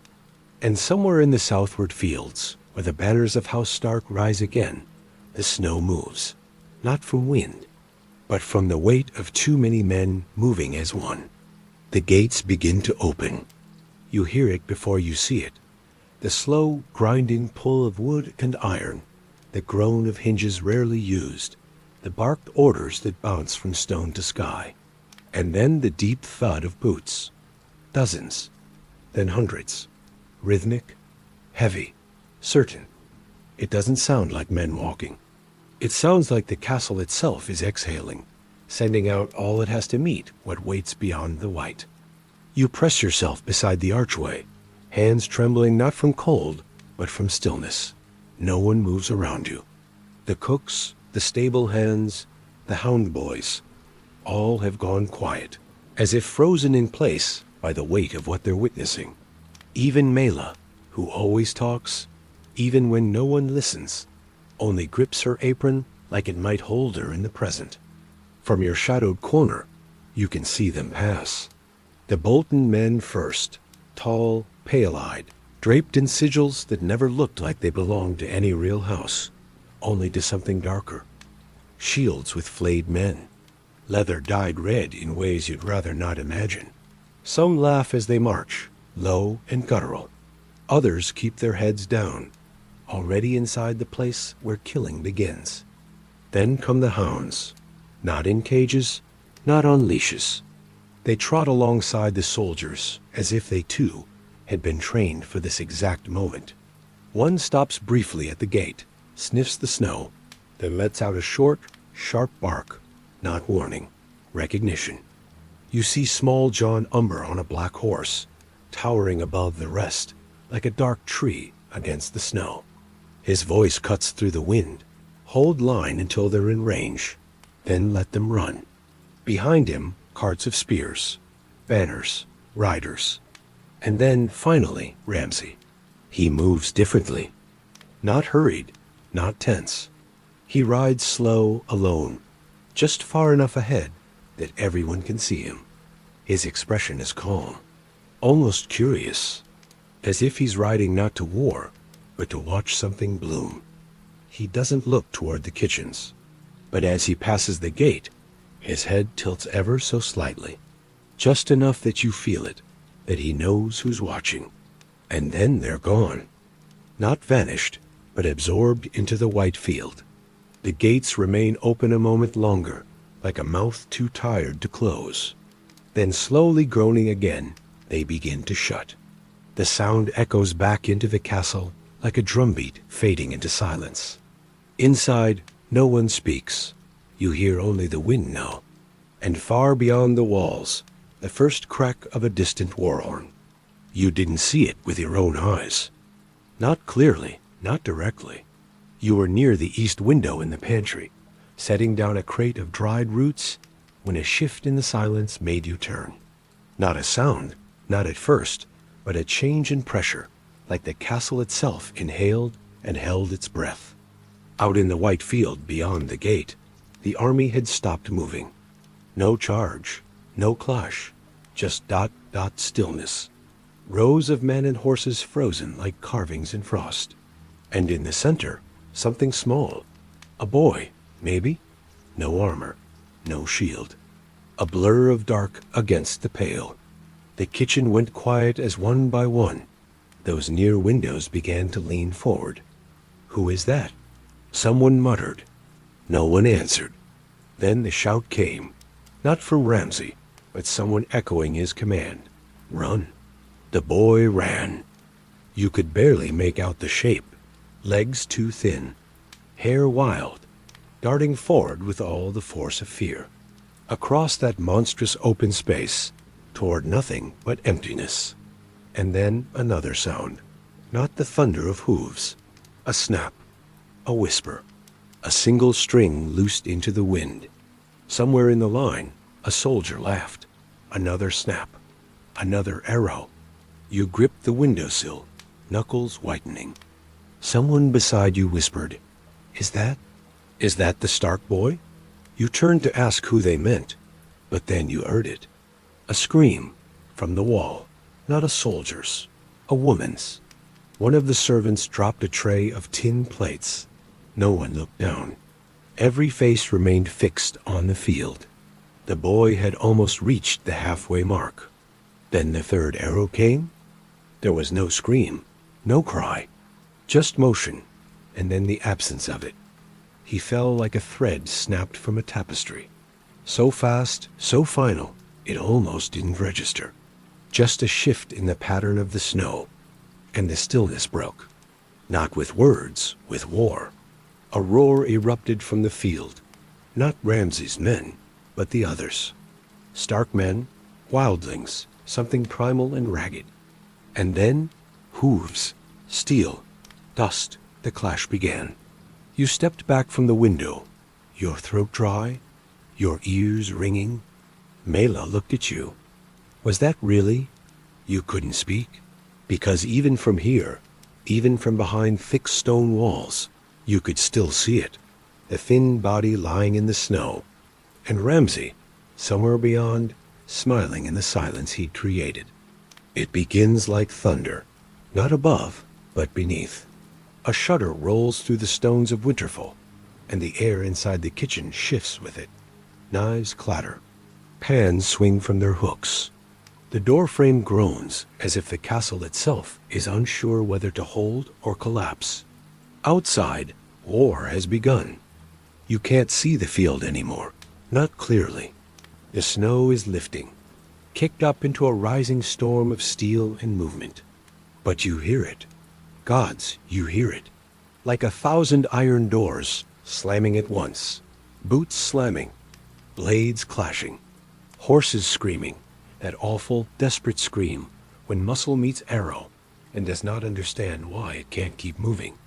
Inside, no one moves with purpose anymore.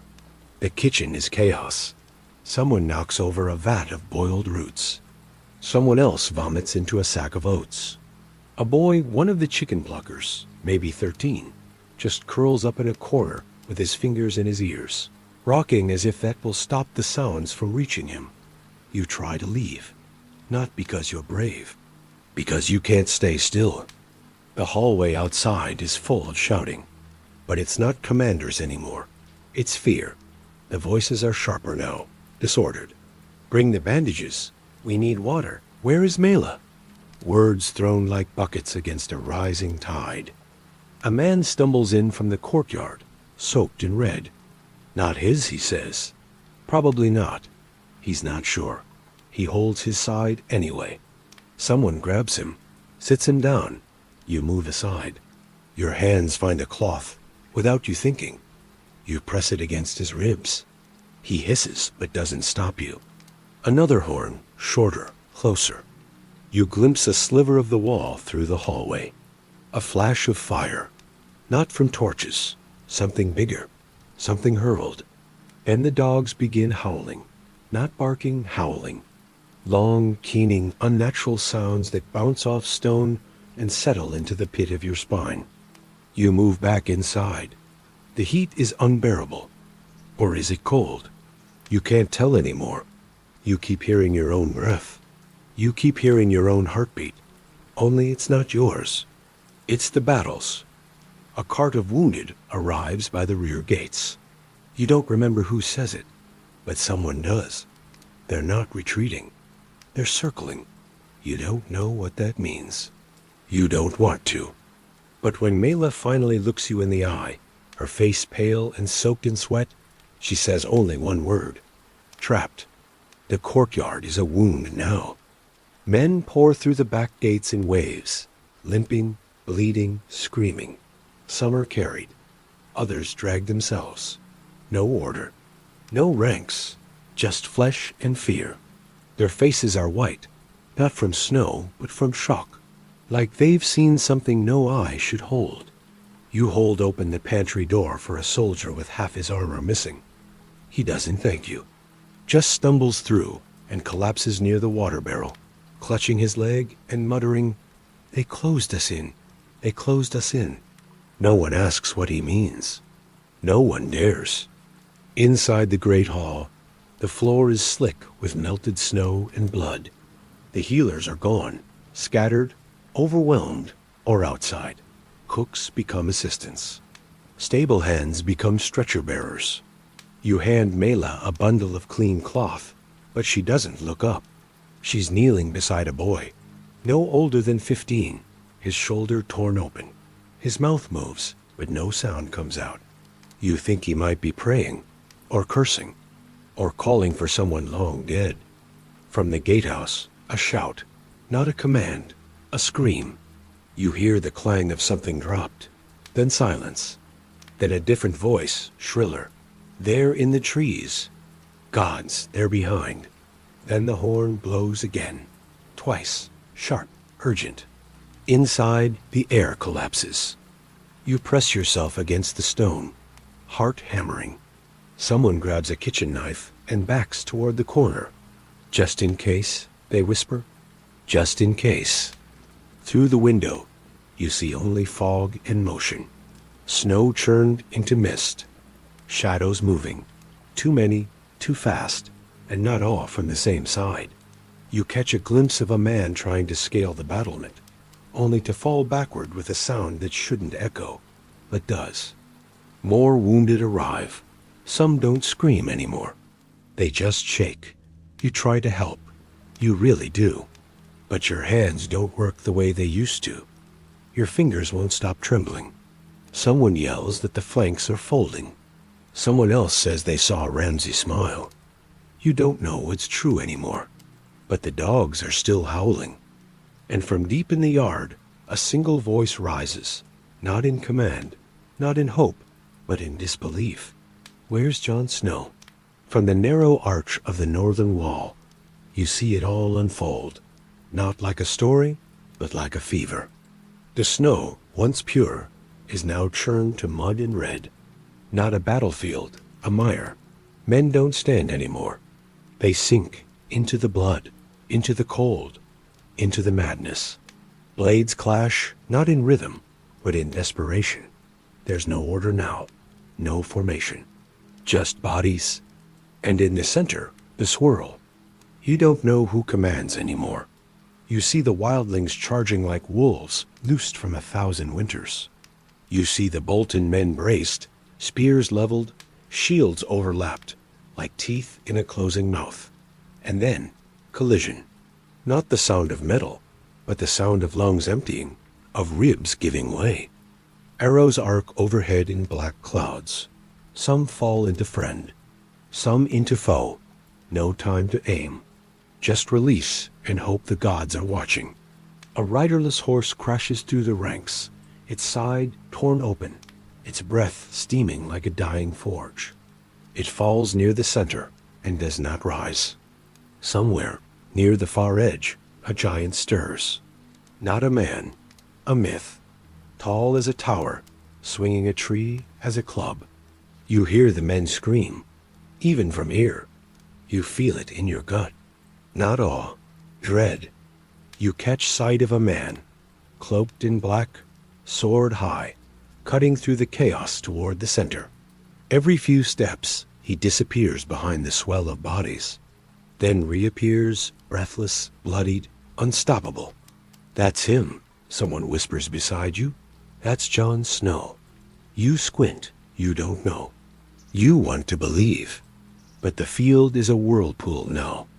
And the more they fight, the smaller it becomes. You see the trap take shape before they do. The Bolton soldiers folding in, left and right, their shields forming a ring. Closer, tighter, one step at a time, until the wildlings are caught in a vice. Shield wall. Someone mutters behind you. He's crushing them. Inside that shrinking circle, men can't swing swords anymore. They push, they claw, they scream, not in pain, in suffocation. You see one try to climb the mound of bodies, clawing over corpses, slipping in blood, just for a breath of open air. An arrow finds him before the wind can. Below you, the gates of Winterfell groan again. Reinforcements? Runners? You don't care. Because out there, in the field that no longer looks like snow, the battle is dying, not with honor, but with weight, with pressure, with silence. And still, the flayed man banners flutter, untouched by all in it. From where you stand, Winterfell feels far above it all, but the field pulls you in like a tide.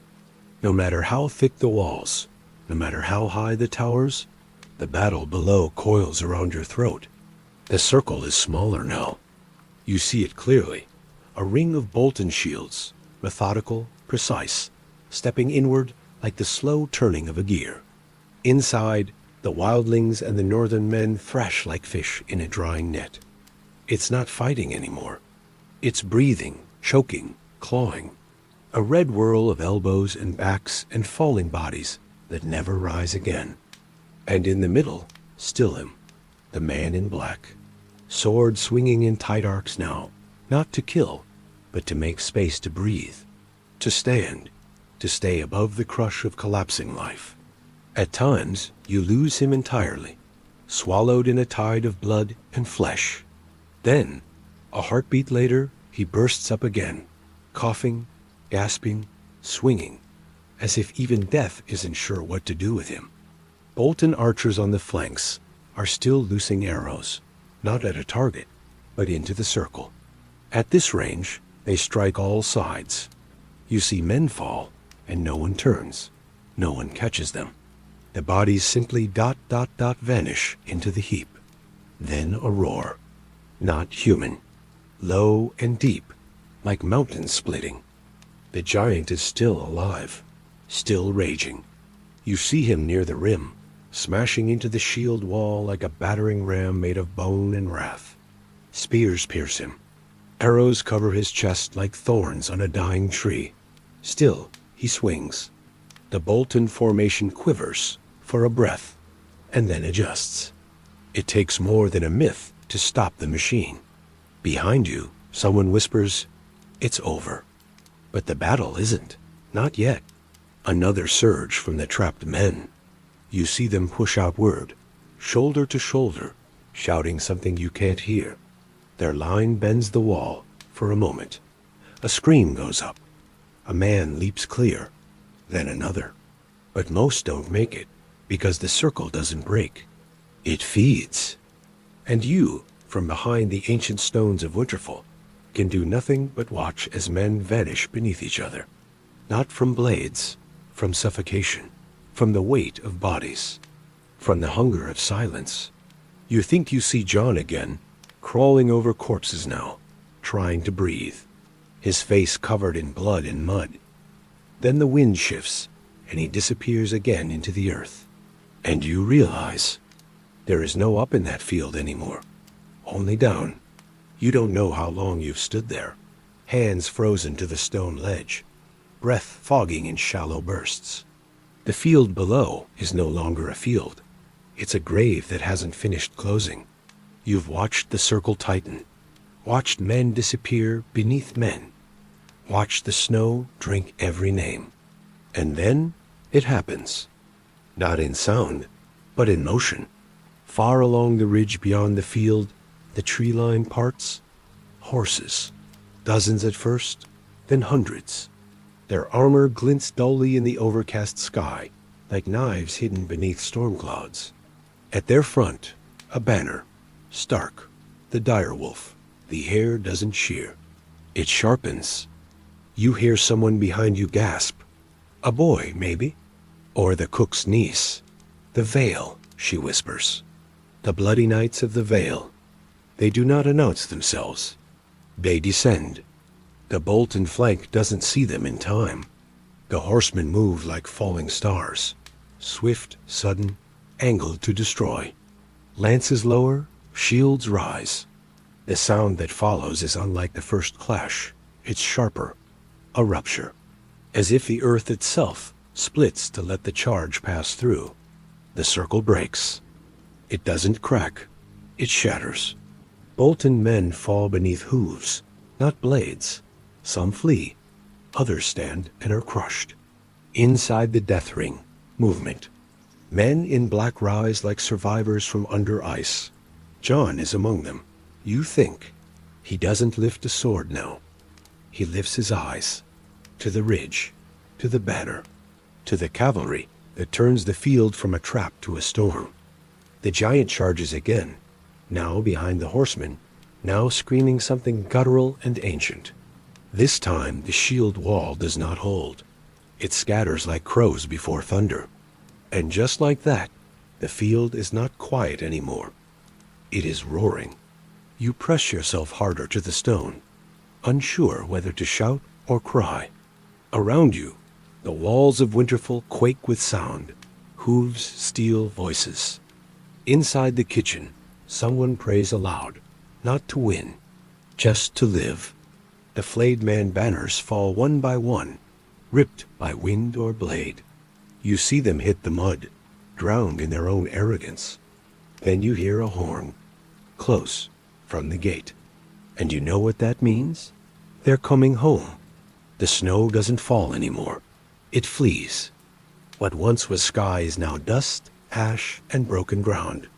The valley outside Winterfell's walls quakes with hooves, thousands surging as one body with no face, no voice, just force. The Knights of the Vale descend like the second storm of the day, but this one does not freeze. It shreds. From the tower, you see Ramsay's formation splinter. What was once a wall of Bolton shields, tight, disciplined, brutal, becomes a scatter of red and iron and fleeing men. Their order dissolves in seconds, like salt in boiling water. You can barely follow what happens next. The cavalry doesn't stop, doesn't slow. They ride straight through Ramsay's flank and then wheeled back again, as if carving a new shape into the battlefield, something jagged, unpredictable. Bodies fall beneath them, some trampled, some cast aside like wheat under a scythe. And amidst it all, Jon Snow rises again, not above the battle now, but within it. You see him turn toward Winterfell, shieldless, helmet gone, hair clinging to his face. Not a prince, not a hero, a man still breathing where others do not. Then your eyes drift right, to the heart of the storm, where Ramsay's banner still flutters, the flayed man, alone now, defiant against nothing but sky. You can just make out his figure, motionless atop a black horse, surveying the ruin with an unreadable face. His men fall around him, but he doesn't flee, not yet. Then he turns sharply and rides toward the gates, and your breath stops. Inside the castle, shouts begin.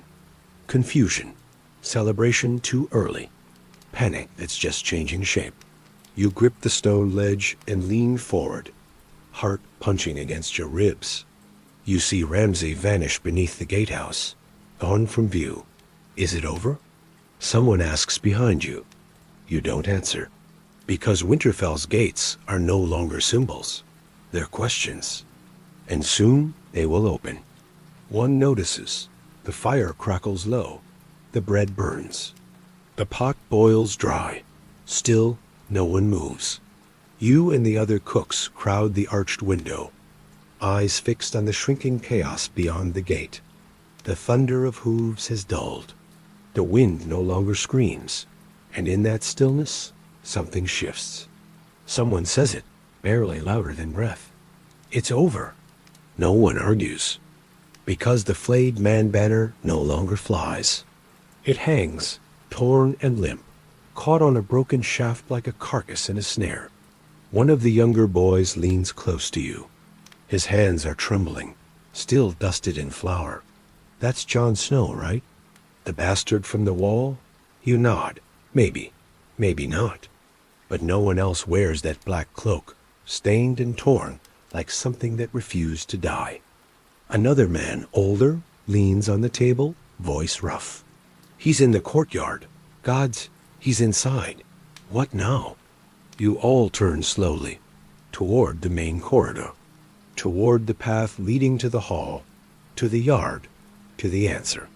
A woman near the hearth whispers, "Will they punish us? For serving him?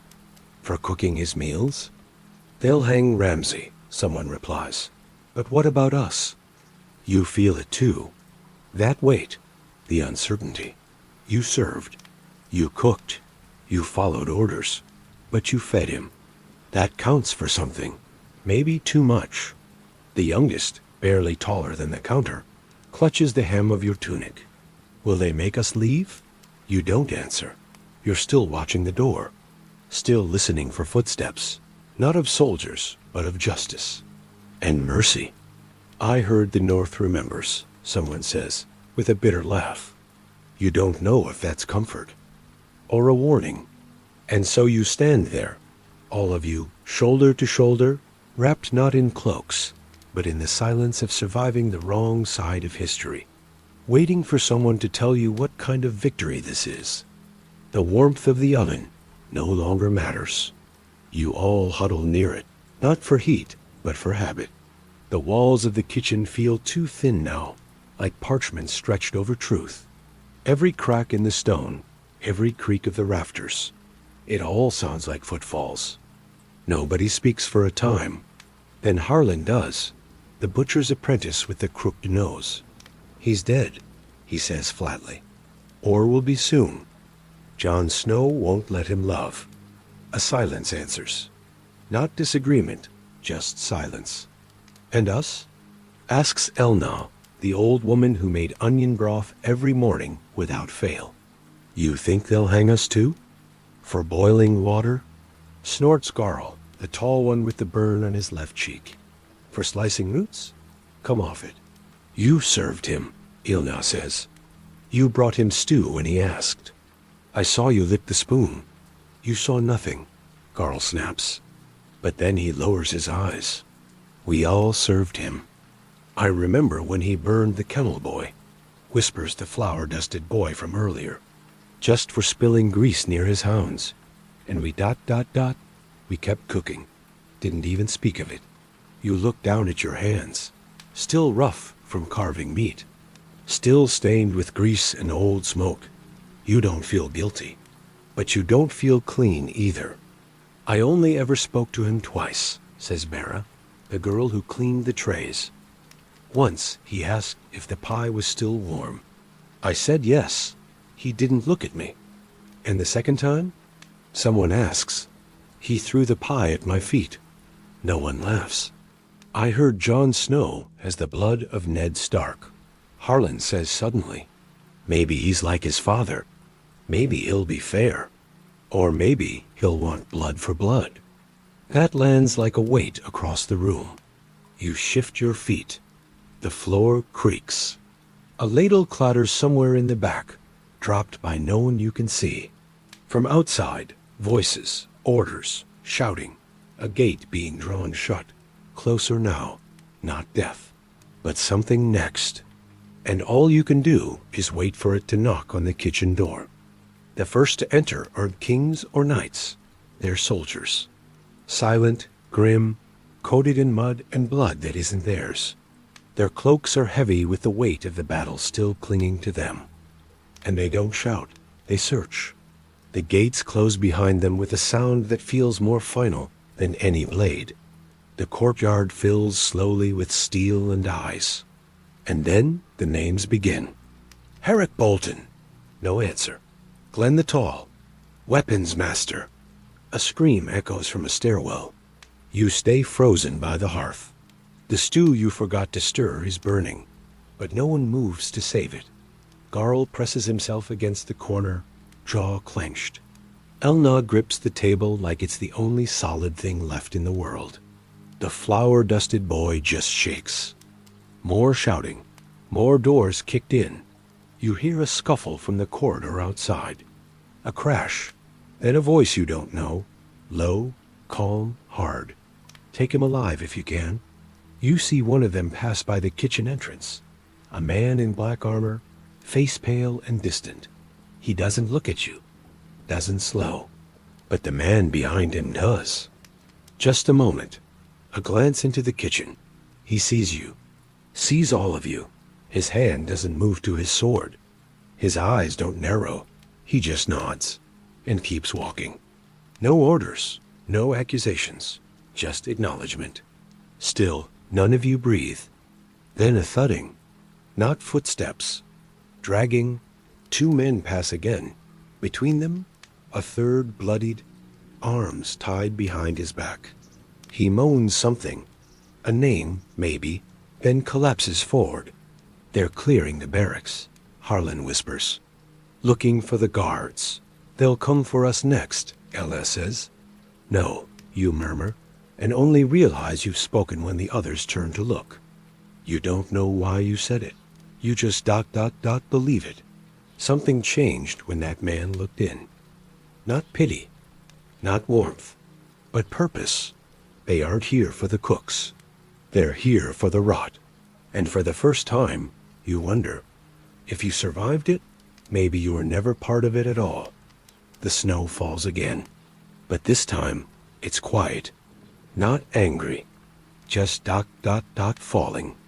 You stand in the courtyard with 100 others, cooks, cleaners, stable hands, old women who lit fires, boys who scrubbed chamber pots, girls who emptied them. No weapons among you. Just eyes, tired, wary, open. The banners have changed. Above the gatehouse now flies the direwolf of House Stark. The flayed man is gone.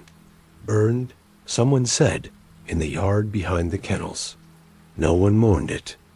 The man in black walks slowly to the front of the crowd. He doesn't stand on a box. He doesn't wear a crown. He doesn't shout. But when he speaks, the yard listens. I know some of you feared what would happen next, Jon Snow says. His voice carries, but only just. It's not made for commands. It's made for truth. You served a man who ruled by fear. I won't.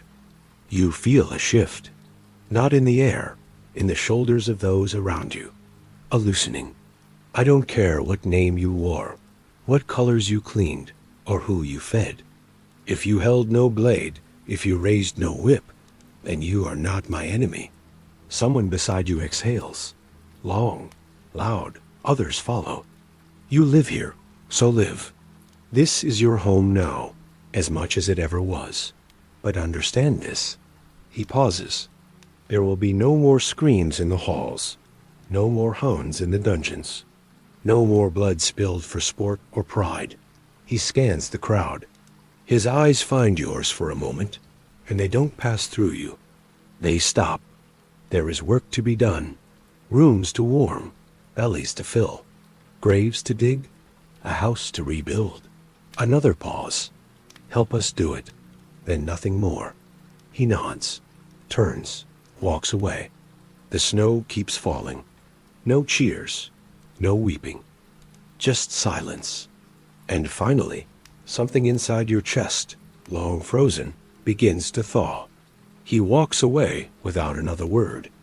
No guard escort, no banners flapping behind him. Just snow, settling softly on his shoulders, melting into the black of his cloak.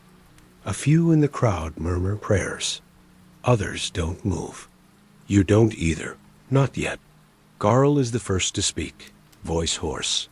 He's not like the others. No, you say, almost surprised at yourself. He isn't, Elia snorts. That don't mean he won't change. Changed men don't wear the same eyes, Harlan replies. I saw his face. That's a man who's already buried too much. That's Ned Stark's son, right? Asks the flower boy, barely above a whisper. Bastard son, someone corrects, not unkindly. Still stood in front of us, Garl says. Didn't hide behind armor. Didn't promise blood. Just asked us to help. Asked, Bearer repeats. Not ordered. That hangs in the air.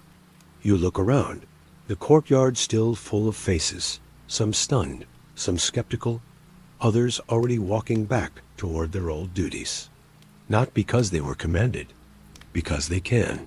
He looked at me, says the stable-hand Earl, not past me, at me. Maybe he's the first one who ever did, someone mutters. You don't remember who, but it's true. There's a strange feeling crawling up your spine. Not warmth, not yet, but the kindling of something deeper than safety. a thing closer to hope. You turn, finally, back toward the kitchen.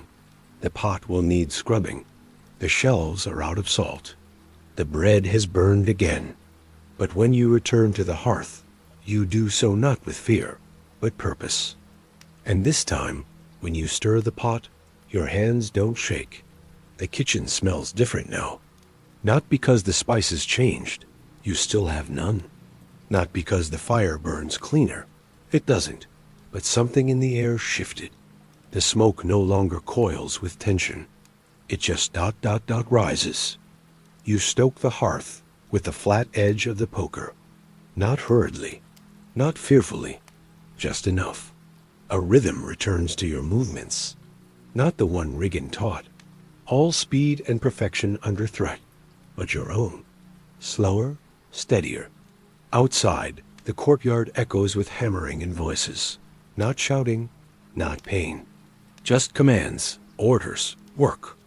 They're repairing the stable wall, replacing splintered beams, patching broken shutters.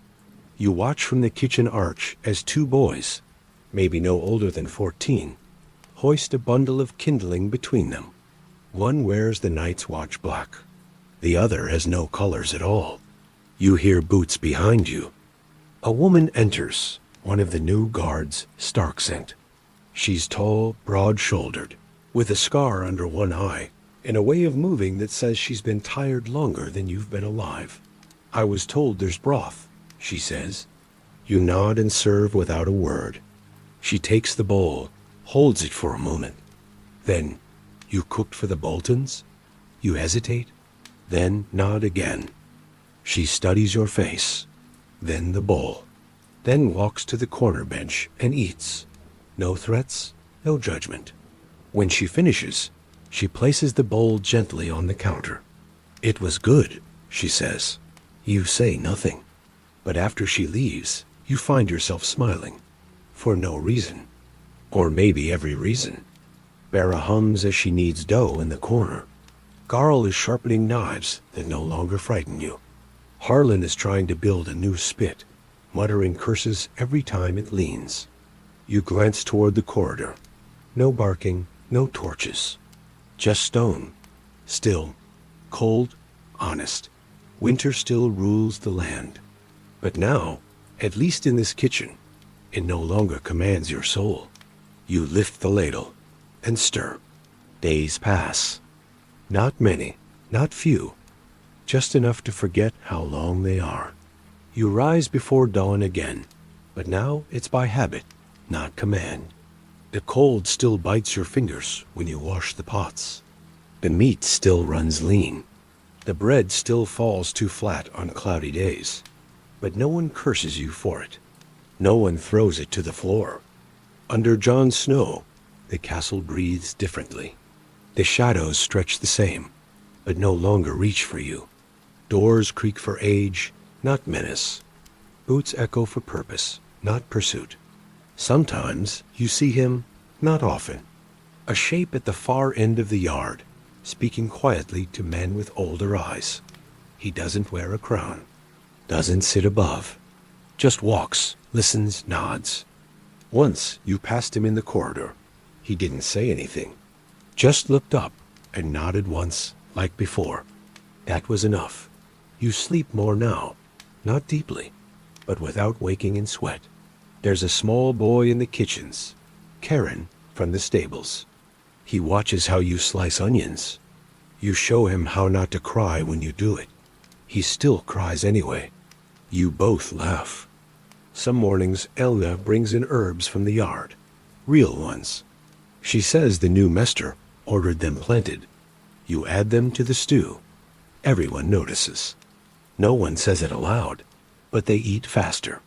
And one night, after the meal has been served and the fire dies low, you sit by the empty hearth, cup of warm cider in hand, and realize you like this life, not love, not joy, but you like that the pots don't clang in fear, that the bread rises most days, that the children of the keep run through the halls again, yelling, alive. You like that no one screams at night. You are still no knight. no lord, no warrior in any tale. But you are fed, and needed, and perhaps even trusted. And sometimes that is more than enough. Sometimes that is everything. You lean back, let the warmth touch your face. Outside, the wind whispers across Winterfell's towers. Inside, you smile and let it pass.